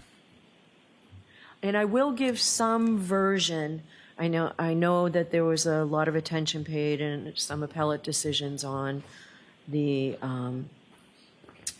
each individual indictment. I'll give some further language on that. You've got an instruction proposed on page 4, reaching a verdict. Just, I will make it crystal clear, though I think it was, and I was upheld on it, so I will make it crystal clear. Okay? So I'll give you that, Ms. Giannetti. This what is evidence. I probably won't give verbatim what you have. I'll take a look at it, but I will certainly cover all these topics. So, Ms. Giannetti, you're telling me that your client wants me to give a defendant did not testify instruction? Yes, please, Your Honor. Again, if you want to take a look at what I gave last year, I think it's a little more robust than this. I think we answered satisfied with the court. Robust is the word of the day, in case y'all were wondering. Okay. Humane practice, I will give you Bowden. I'm going to take a look, size this up with what I gave last year. I gave Bowden last year. I gave a Bowden instruction. I don't think the Commonwealth objects, right? We would object to the instruction. Okay.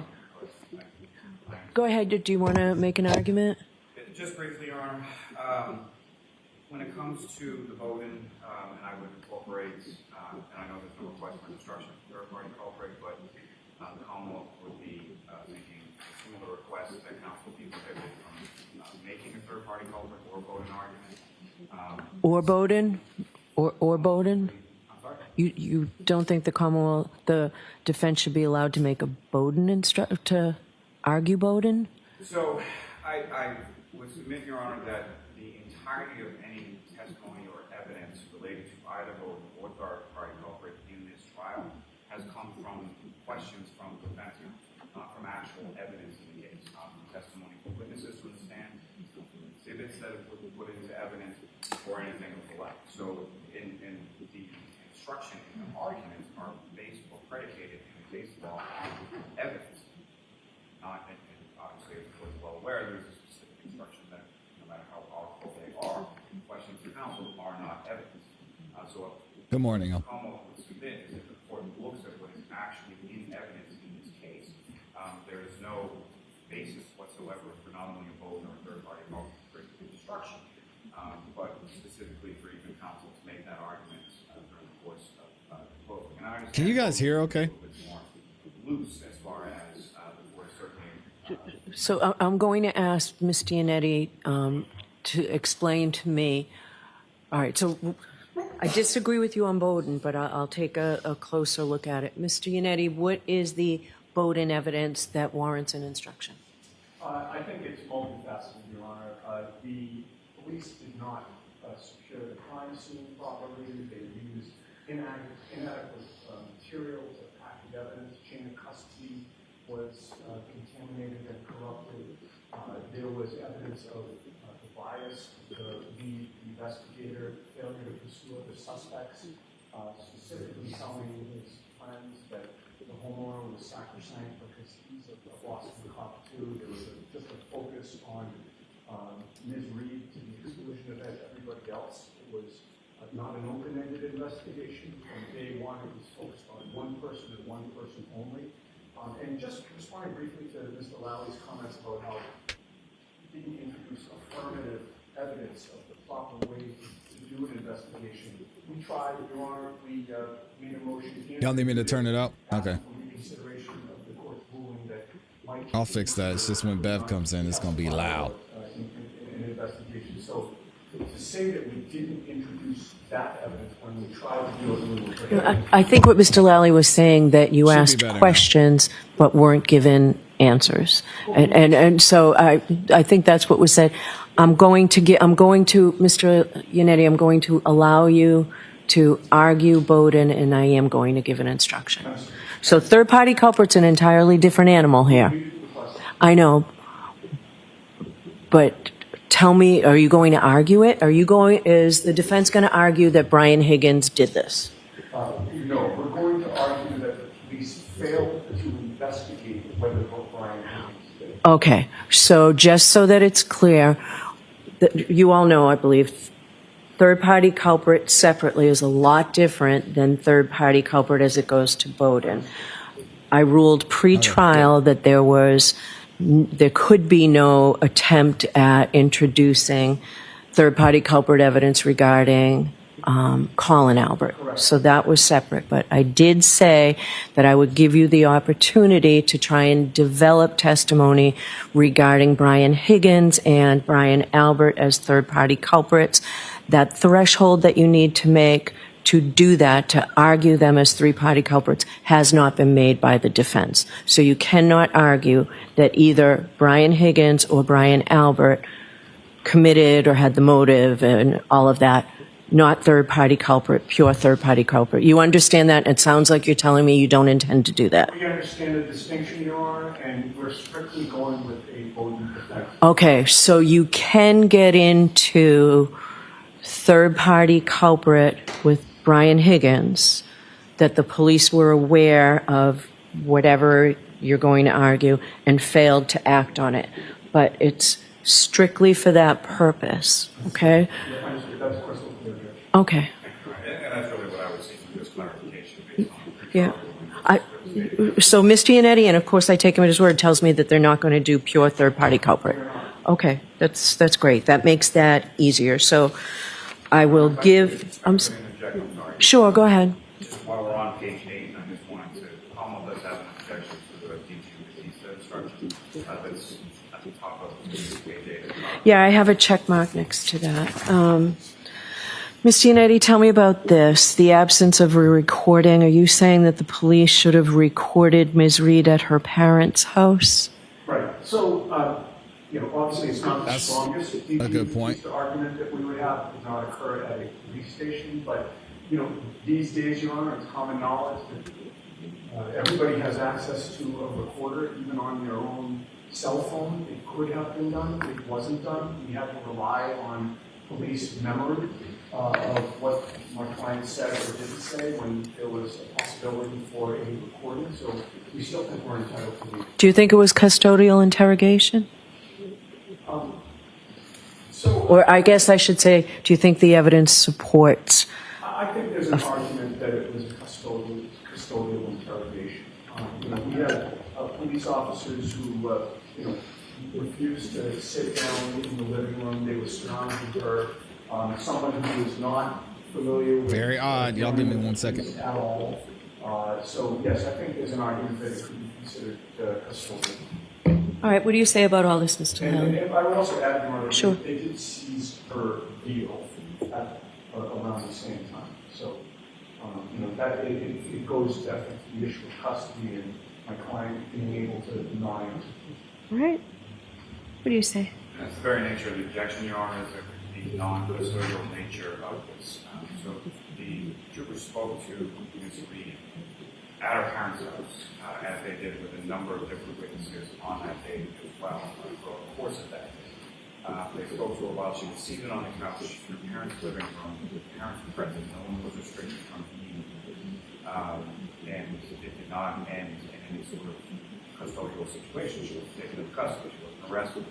Yes, they did seize her cell phone and her vehicle based on information that they had developed throughout the course of the day and from statements from Ms. Reed herself. But I don't think that transforms that conversation or interview in her parents' living room into a custodial interrogation. The bigger issue that I have is placement, as far as there's already been within saying requested jury instructions or request for humane practice, and then following the DAG and Batista language in the defendant's requested jury instructions, there goes on to all of this other requests regarding her compromised mental state and all of these other things that, while if it were to be given by the court, should be given in the same context of humane practice. I don't think it's something that should be highlighted in two different sections. And I would submit that there is no evidence of her having a compromised mental state or anything to that effect.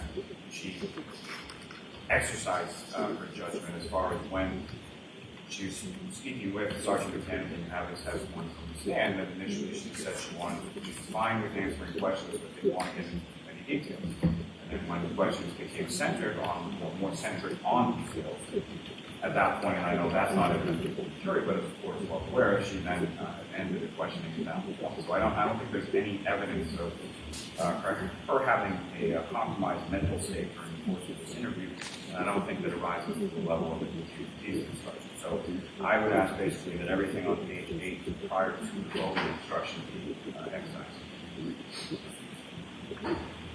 All right. I'll take another look at this and I'll just let you know in the morning. And if you want, with regard to the compromised mental state, we agree that that would not apply to the interview at her residence. But we believe that it applies within the humane practice context. That is where it makes sense. So, all right. If it's going to happen, it should happen once, not Yeah. I think that's fair. Okay. Okay. All right. Prior statements, I will give some instruction on prior inconsistent, and I'll give a prior consistent statement. I will talk about the view. The absent witness instruction is withdrawn. So is the... Not to interrupt. That's okay.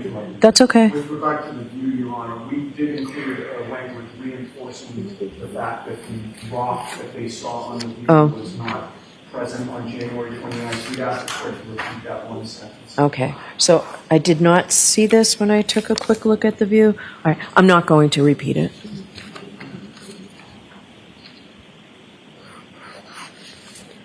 All right. Lost or destroyed evidence you're withdrawing. Yes. Oh, Direct and indirect evidence. going to try and give a shorter instruction on that. So I will, even the one I gave is too long. I'm trying to cut down the time the jury needs to hear general instructions that I think they're perfectly capable of hearing in a shorter period of time. All right, thank you. Credibility, the same. Law enforcement witness, I think I gave some instruction on that. I'll include that somewhere in it. If I might just reference to that. Sure. Only language in there that I would object to. Okay. Testimony of a police officer or someone else who works for a law enforcement agency. Oh, what do you mean by that?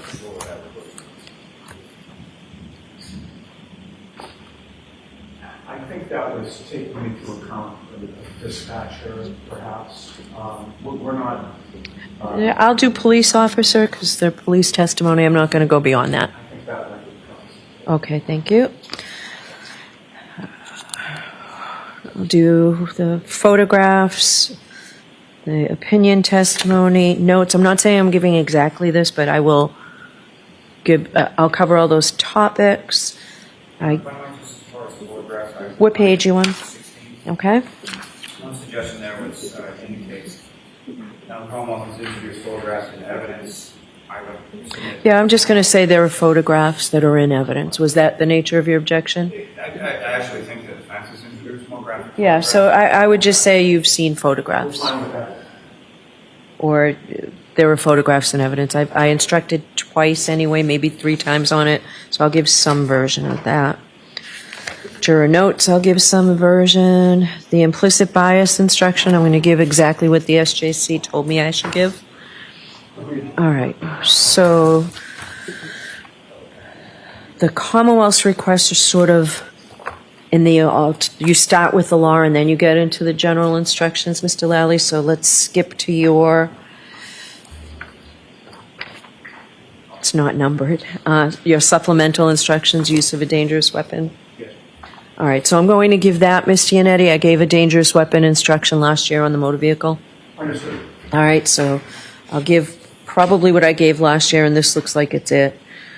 What is not evidence, evaluating, I'm going to give what is not evidence, evaluating the evidence, there's some instruction. Ms. Giannetti, what do you think about the short instruction on jurors? It sort of makes sense to me after such a long trial.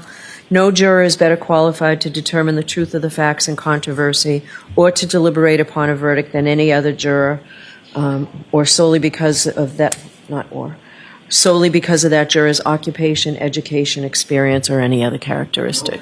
Okay. Thank you. Charts and summaries, I'll talk a little bit about chalks.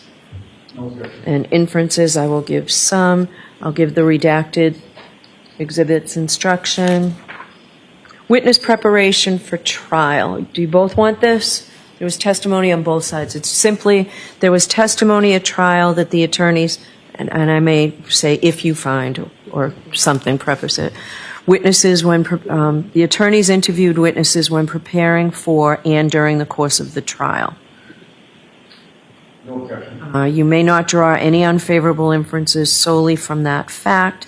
There is nothing improper about conducting such interviews. On the contrary, the attorneys are obligated to prepare their case as thoroughly as possible and may interview witnesses.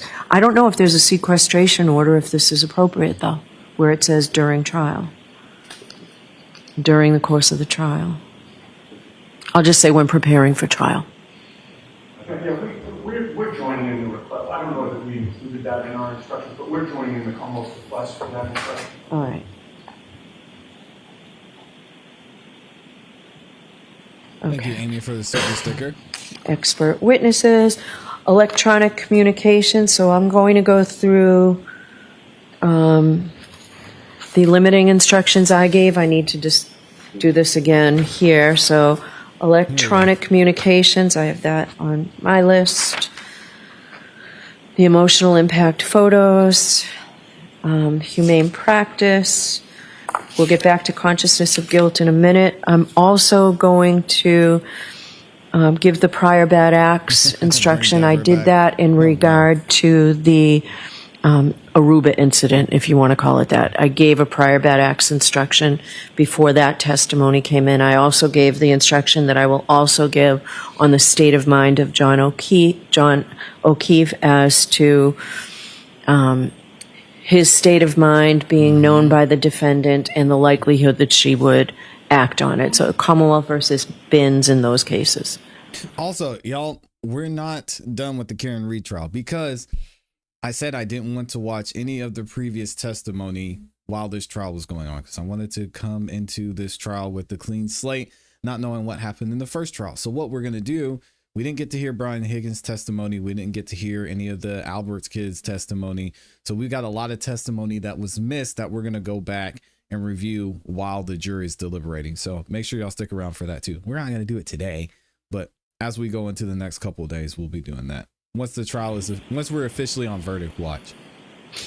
I got to see that Brian Higgins testimony and Collins testimony too, because we didn't get to hear him this time. I thought it came in through Kaylee. We didn't get to hear Proctor this time. I should say it did come in through Kaylee. It's a lot we missed.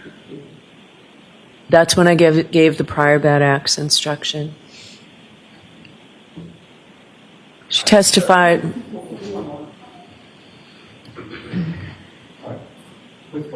Okay. All right. So did I give it any other time that there's another event that I should highlight? I don't think so.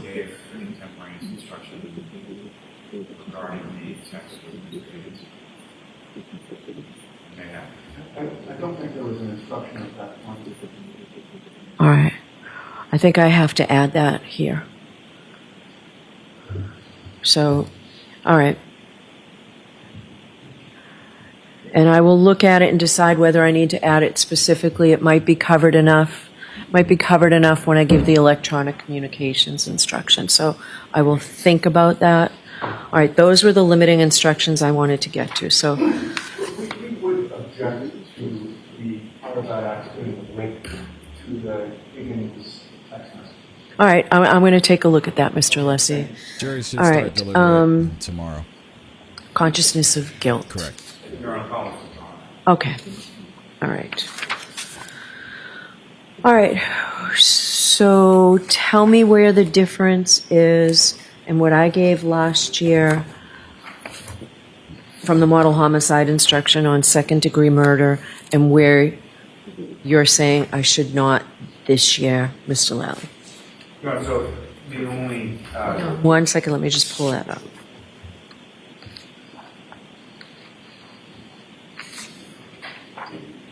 Okay.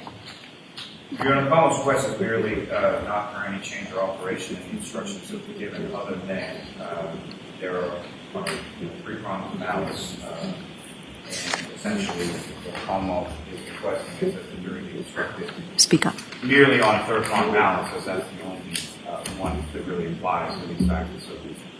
Okay. The Commonwealth here, the first two prongs are essentially extraneous to this situation, and you don't need to explicate the jury. To avoid confusion. Do you have supportive case law for me to single this out? I do. You think hung jury? Wow.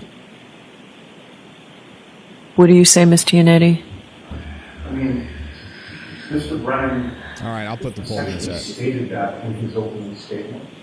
Stated what? Well, in his opening statement, he stated that he's not alleging that she intended to do him grievous bodily harm, not intended to kill him. It was just the third prong. He stated that in his opening. I imagine that's what he'll likely argue in his closing. You know, I don't have a position on this.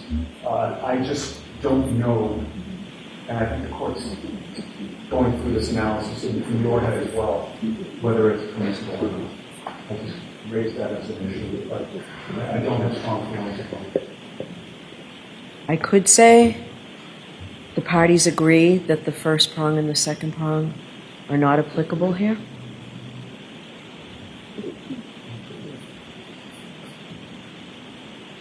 I think we're just at a position where we'll defer to the court on this. Well, I'm not going to say you agree if there's no agreement. If you can get me a case by this afternoon, I will endeavor to do so, Your Honor. We will. I don't have anything. I'm inclined to go with the model.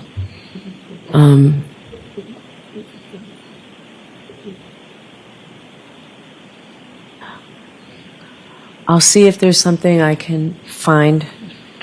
You're probably better at finding it than I am, Mr. Lally, but I'll see if there's something I can find to support the position that it's just the third prong, and therefore I only have to give that instruction. I don't think I'll find anything, but let me see. Because I can understand why both of you don't want it. Just let the jury focus on what they need to focus on. That's really the only reason for it. But I understand, and I don't certainly want to. You know, I suppose I could always tell the jurors that the Supreme Judicial Court has come out with jury instructions that I must give in their entire format. And that sort of explains why I say something that doesn't apply. Maybe. I wouldn't mind. We wouldn't have an objection to that. Maybe I'll do that, but let me see if I can find something. If I can find something that says I don't have to give those first two prongs, I'll let you know before you begin. All right. And Your Honor, before the court makes a decision on that, we see what the court is proposing if you are going to alter the penalty. If I alter it, it means I remove those two. That's all. Right, no, we just wanted to. Yeah, sure. My guess is that won't happen, but we can see. All right. So, lesser included offenses. Did you want to know UI instruction? You were. We're asking for that. Okay. All right. Yeah, sorry, it's hard to balance out the sound without them using their microphones, guys. I apologize. Let me see. Drop it down a little bit. Right. I think that's it, aside from Mr. Alessi's motion regarding the exhibit. Right. Is there anything else that we're missing? Just a couple of other issues. One is with regard to the Proctor text messages, we have a redacted version now, which we'd like to submit to the court. For those of y'all who watched the first trial, who read Proctor's text messages last time? Did he read them? We're going to find out because we're going to watch it in the upcoming days. Okay. But it wasn't in final form. We believe it's in final form now. And you all agree that it's in final form? Well, they haven't seen it. Oh. I'm going to Okay. give it to them now. Can I hand this to the court? Sure. Yeah, Hugh, I actually covered that. We did a video on the juror that was in. All right. So The only other issue, Your Honor, is we do have a... hold on one second on this issue still. So I will give the Commonwealth this afternoon to take a look at this. And tomorrow morning, if you Proctor don't read 'em? have agreement, then we'll have to deal with it. And I'd prefer not to have I to deal can't with wait it. to watch So, that. Proctor read his text messages. Yikes. okay.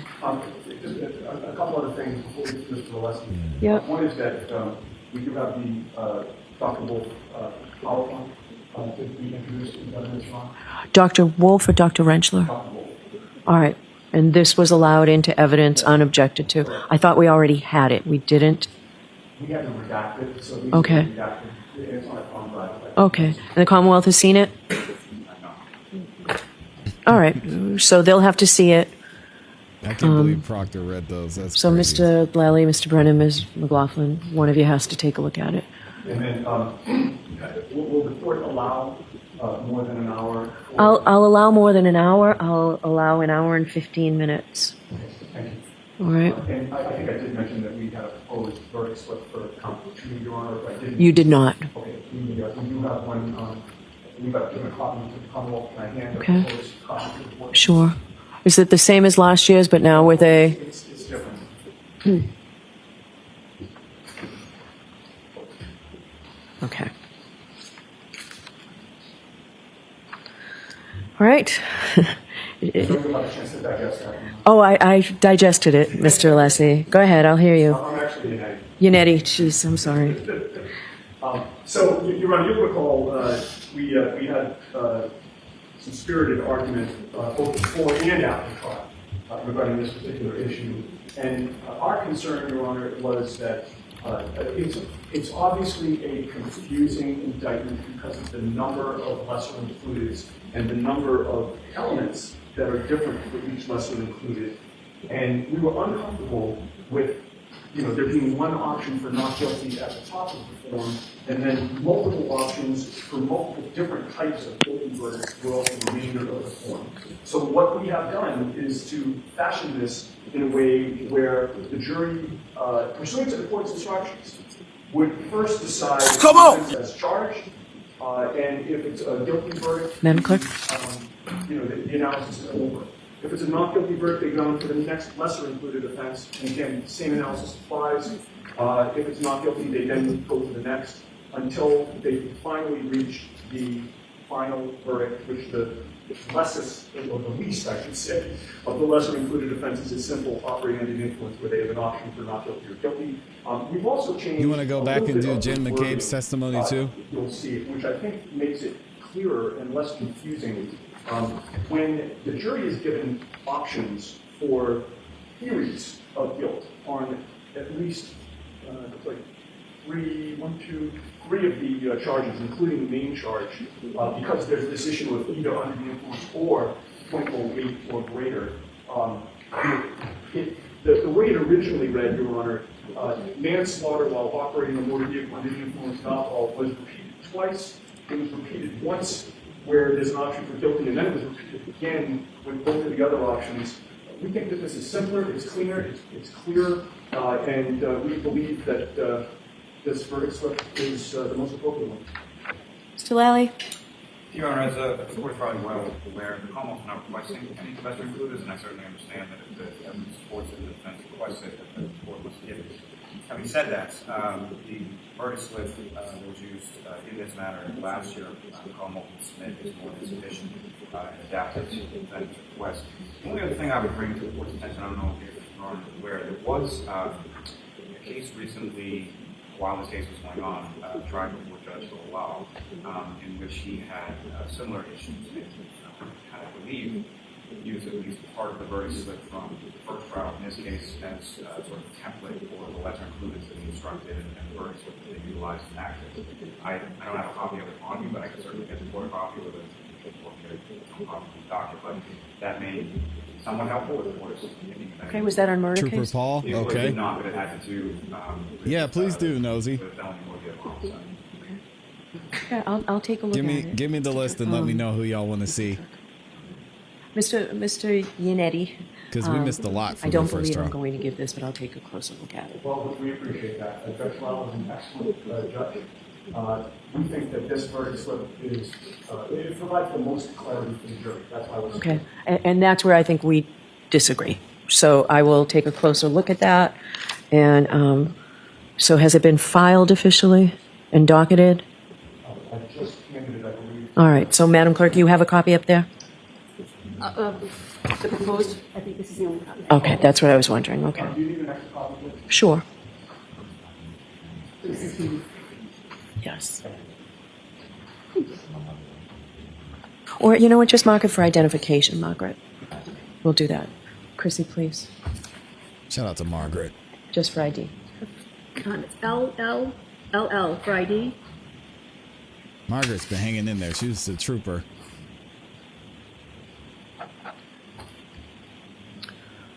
Thank you. Mr. Lally.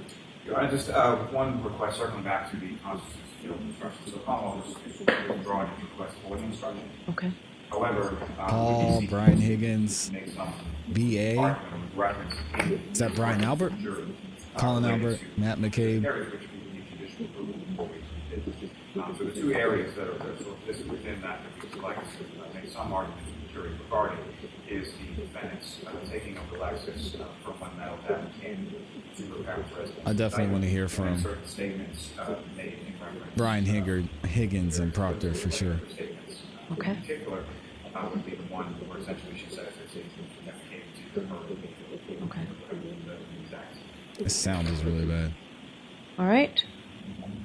Mr. Yannetti, do you want to weigh in on that? Yeah, desperately object to that. I don't see it's her or me being evidence of consciousness of guilt.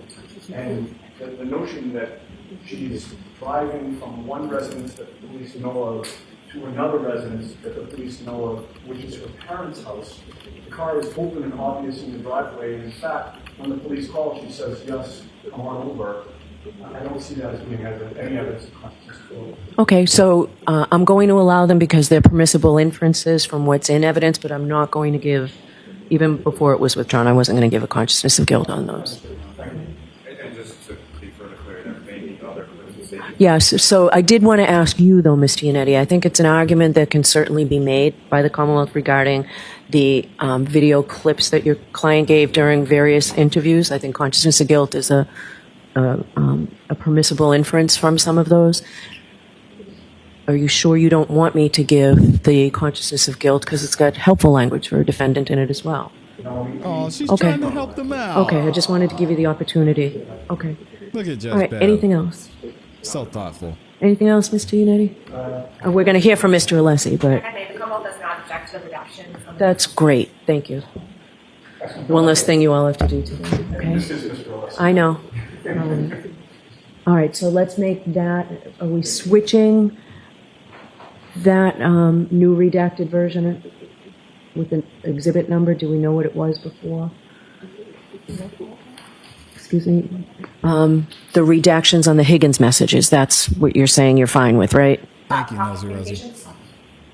Proctor Communications, okay. This is the testimony that came in. Of Proctor, yes. All right, so we'll find the exhibit number and we'll just...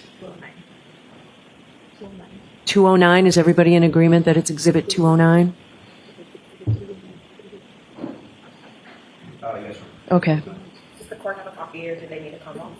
No, I wrote on it. I need the Commonwealths. This is a clean copy. So that will now be 209 in evidence. You know what? Can we make that 209A? We need, Mr. Yannetti, we need to keep record of the first one that was not redacted. So any objection to making this 209A? No objection to that. And so original 209 will not be sent in. Is that? It becomes What do you think? Yeah. Yeah, so we'll switch it back to ID, and this will just be 209. All right, did we have an ID number on it originally? Can it still be that? Is it redacted in NNN? Or is it, no, it could say that. Okay. But is this the- Oh, it's just NNN, it's not, Well, where did it? no, it became 209. So then Our thinking is it needs to be sent back to letters for ID. Yeah. So it'll be marked MMMM for ID. That's great. Perfect. And then the redacted version will now just. 209. Yes. Yep.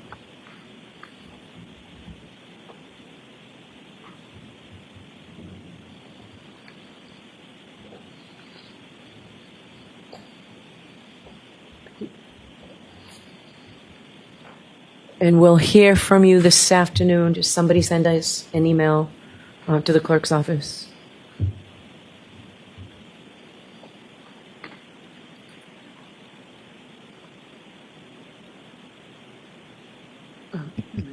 So someone send an email to the clerk's office today letting us know if the Wolf PowerPoint is ready to be put into evidence after the Commonwealth looks at it. Okay, so we'll take care of that. All right, Mr. Alessi, I'll hear you. Some people think Karen Thank did you, it. Your A Honor. lot of people If I think. might suggest respectfully a procedure to the She court, did it. I have spoken with the Commonwealth about what the topic is. It's actually It's obviously not 11%. new to anyone, but perhaps to expedite this matter, if I might suggest to Your Honor to avoid a more lengthier argument, it might even truncate it down to 30 seconds. If we could hear from the Commonwealth on what we have requested, and the topic specifically is entitled Defendant's Motion for Curative Instruction regarding Exhibit 88 and Introduction into Evidence of Exhibits. The exhibits is taken care of, that's no longer an issue. But I did speak with Mr. Lally, and if I could suggest that Mr. Lally can state his position as I understand it, and then I can go from there, and it may not be necessary for me to continue on. All right. What's the Commonwealth's position? But Your Honor, Commonwealth's position is ultimately for the court as far as whether or not it's an appropriate instruction to give in the final charge. What Commonwealth would submit is that the contemporaneous instruction was more than sufficient to address the issue, and that it doesn't require any sort of differing language or further instruction given to the jury during the final trial. All right, I'll hear you, Mr. Thank you, Your Alessi. Honor. May I go to the podium? Yes. Thank you. Your Honor, I have given, and Your Honor's provided me previously. What's up with the microphone? Oh, there's no mic. On this, but I do need to cover some points with regard to the matter. I was hoping to avoid doing this, but given what we just heard, it needs to be done respectfully. As Your Honor knows, we have submitted this motion, and as part of the motion, it really consists of two parts. The first part is the text and the basis for what we're requesting. I'll come to that in a moment. And then attached to it are is Exhibit A and Exhibit B, and those exhibits are our best effort at transcribing, because there's not an official transcript at this point of exactly what happened. Why do we put in the exhibits? We put in the exhibits because we believe it really sets forth and illuminates quite vividly what occurred. It occurred rather There's rapidly. the mic. But I think this allows for a much more these exhibits allow for a much more reflective analysis. So just briefly, what, as we know, happened is Attorney Brennan took Exhibit 88 encased in whatever the plexiglass material, had it set up, and we understand this now in retrospect, behind the witness stand, and then at a certain time in the cross-examination of our witness, Dr. Wolf, confronted Dr. Wolf with it as part of an accident reconstructionist cross-examination, and challenging Dr. Wolf on several aspects. And this one was particularly apt, that the subject matter, not the manner of the examination, was, Dr. Wolf, you're saying this, these are your theories. However, did you consider and take into account the holes in the back of the hoodie? And that led to a series of questions and a series of answers. And I want to go right to the end, because I think going right to the end better elucidates what actually occurred and the depth of the issue and the problem here in this misconduct, which we believe was intentional. Specifically, the end is, we know, and I believe it is completely undisputed, that the holes in each and every hole in the back of the hoodie was caused by the criminalist, a witness in this case, Ms. Hartnett, who made those cuts as part of her analysis. And that was in May of 2023, long after the alleged incident of January 29, 2022. So that's sort of the end, undisputed. Now let's go back to what happened in the examination, the cross-examination of Dr. Wolf. So he's confronted, and I think we put in Exhibit A and B of it, but what is particularly striking is on page 7 of Exhibit A, and it's the colloquy that starts in the middle, which we've yellow highlighting. Attorney Brennan saying, when you were making that opinion about consistent or inconsistent, did you ever consider whether there were holes in Mr. O'Keefe's sweatshirt other than the right arm? Dr. Wolf started to answer, well, I know that there was cutting to, and I emphasize cutting, and then he was cut off by Attorney Brennan, and Attorney Brennan said, may I approach and receive the exhibit, Your Honor? And we note that in the context of many other statements in this regard as to what happened. So now this comes to the requested relief, and I'm going to move to the part of the argument, Your Honor, that we believe respectfully compels what we're requesting. So now I want to just state what we request. We believe what we've requested is quite modest given what happened. And our proposed curative instruction is on page 2 of our motion. It states, during the cross-examination of Dr. Wolf, Mr. Brennan asked Dr. Wolf about holes in the back of the sweatshirt, Exhibit 88, falsely insinuating that those holes were sustained on January 29, 2022 from a fall backwards. Yep. I instruct you that those holes were not present on January 29, 2022. Those holes were made by Maureen Hartnett, a criminalist at the Massachusetts State Police, I've got the acronym MSP, Crime Lab, in the course of her inspection and sampling of the clothing on May 18, 2023. Dr. Wolf correctly testified that those holes did not come from any alleged event on or about January 29, 2022.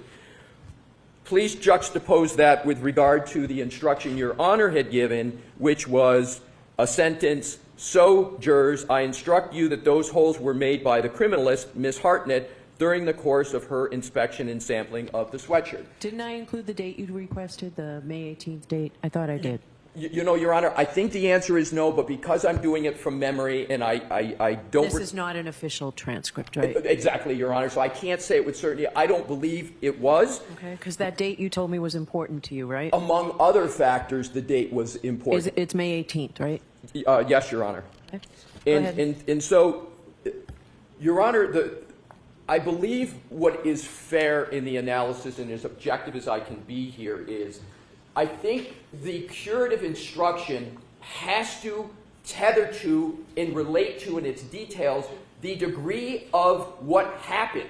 This was on a very significant topic, accident reconstruction, a significant piece of evidence, the hoodie.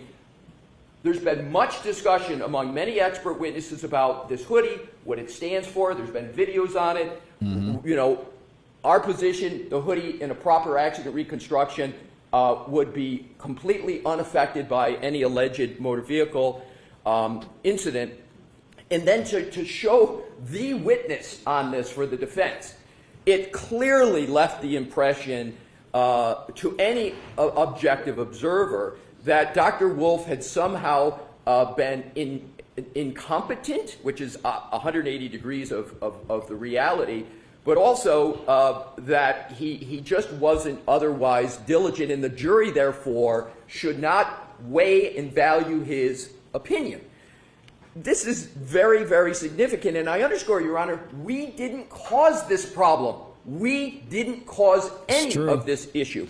So, to me, I do not understand why the Commonwealth would not support this. What we have written down here supports the truth. We all, I believe, should have the common goal of the jury receiving the truth. I looked at the jury, I'm no soothsayer or mind reader, but I looked at the jury and they looked confused when I looked over at them, but I think even aside from looking at a jury, what Your Honor did in good faith, I don't believe is clear enough on this key issue, and I'm not understanding why there would be any real contest over making it clear to the jury on this very important point. The defense, to my point of being measured at the time and being measured now, we could be requesting a lot more statements about what occurred. And I've been in situations in other trials where things have happened and there's been many more significant things stated. So in conclusion, Your Honor, the defense not having contributed at all to this issue, the significance of the issue, the significance of the error, it's undisputed about the error, to me, respectfully, all augurs for more clarity here. And the final point, there's two issues here.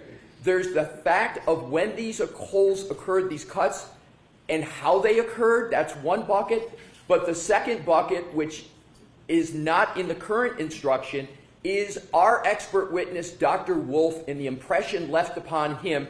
And that is why we have the language in there, again, we believe quite measured, just the sentence at the end to take care of the harm to our witness with regard to what occurred. So, therefore, Your Honor, we respectfully request that this be given so that the jury has a clear and complete and truthful understanding of not only what happened, but also to make sure that it is what's created for the jury is accuracy, hence truth can be concluded. Thank you, Your Honor. Okay, thank you. I do just want to point out one thing. It was not objected to at the time it came in.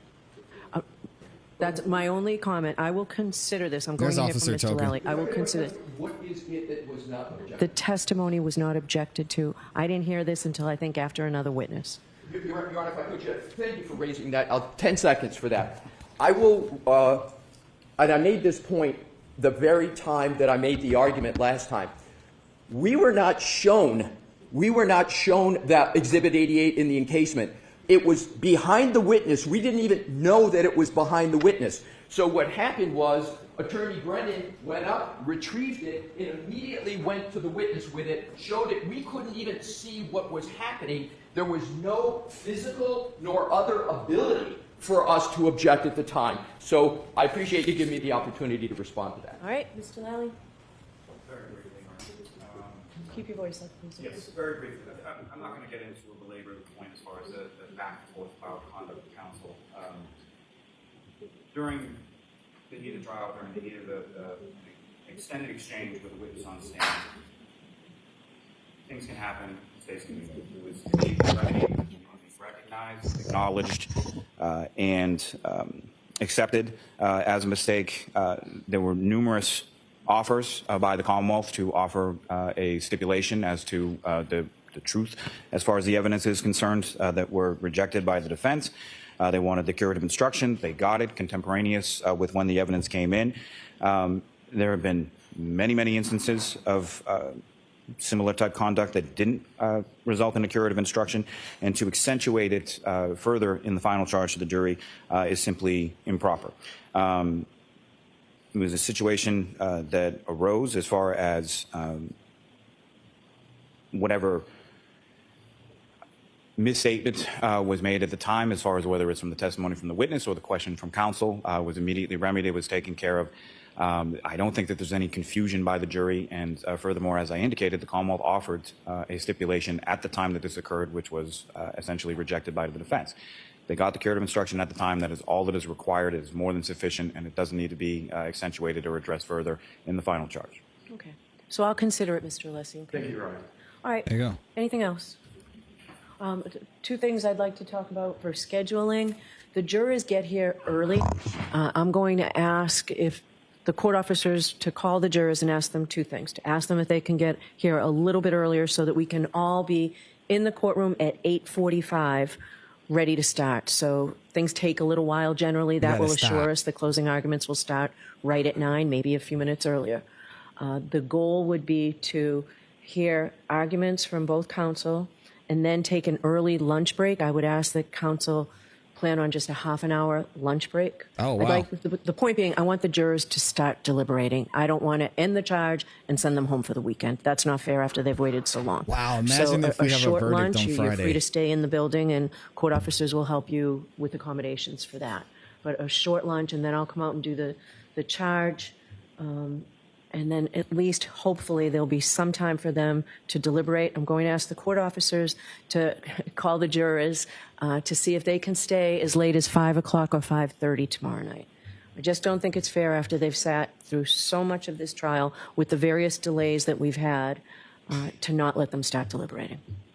We have no objection to that. One request we have, Judge, is during the last trial, during deliberations, the court had asked us to be within 5 minutes of the courthouse. My office is about 10 minutes away. I'm sure we can make accommodations for that. But at some point, we may have to talk about security issues. So a lot may depend on that. Understood. All right. Does the Commonwealth have any objection to that schedule? No, Your Honor, not at all. All right. So we'll see counsel in here no later than 8:30 tomorrow morning? Sure. We'll counsel here at 8:30. All right. Thank you. All right, court, please. There it is. I think that's the end of the day. How are y'all feeling, man? Let's see what you guys think about this verdict. What is the verdict going to be? So I'm going to go ahead and see what the thought is. And thank you again to everyone that voted.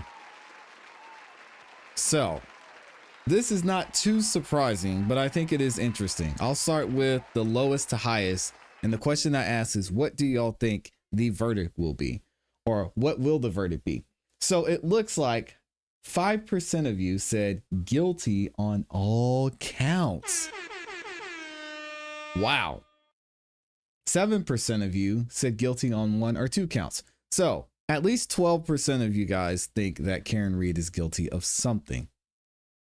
Interesting. I would love to hear why, and maybe we can have a discussion about that tomorrow. So for those of you who think Karen Reed is guilty, again, please, guys, this is a safe space.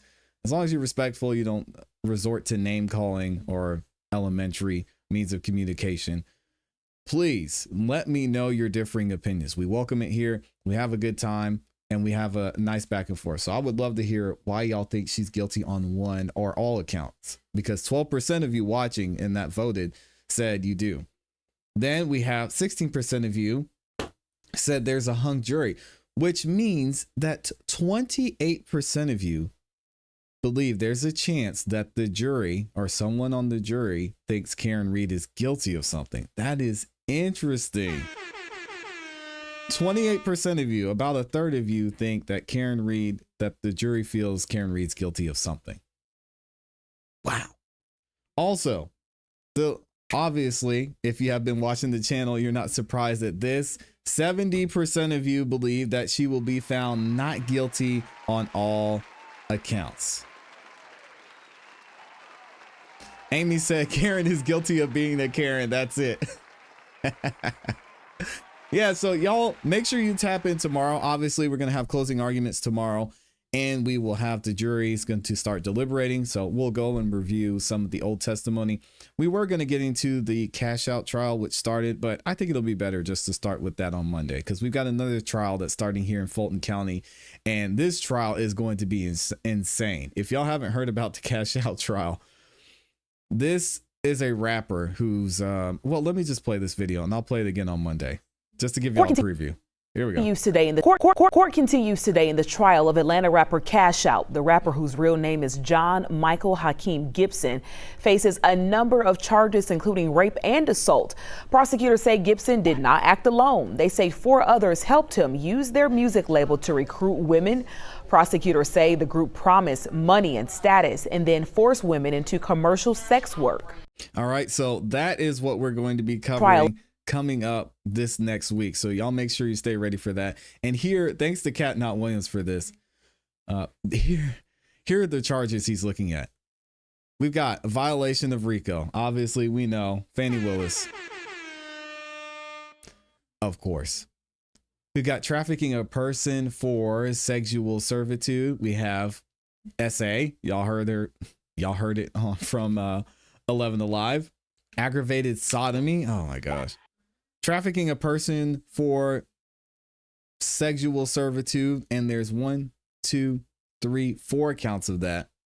Aggravated assault, possession of a firearm or a knife during the commission of an attempt to commit certain felonies, pimping, pandering.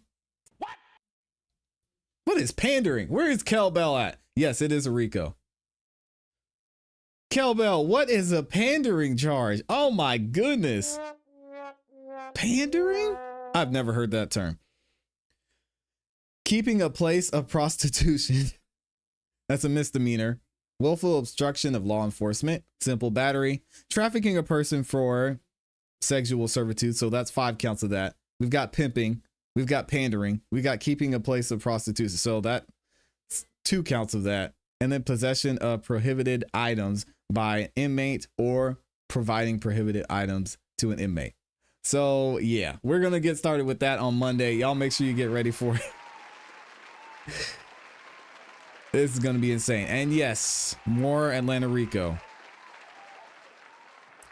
It's going to be interesting. We'll get into it on Monday. Y'all get ready for it. Amy says, how many think there's a mole or planted juror in the Karen Reed case? Y'all let me know what you think about that in the comments in the chat. Also, of course, Amy's got it. She says, in legal terms, pandering generally refers to the act of persuading or encouraging someone to become a prostitute or continue working in prostitution. What do you face for pandering? So pandering is a misdemeanor. It's not a felony, which is insane. We'll get into that later. Thank you to everyone who liked the video. I appreciate y'all.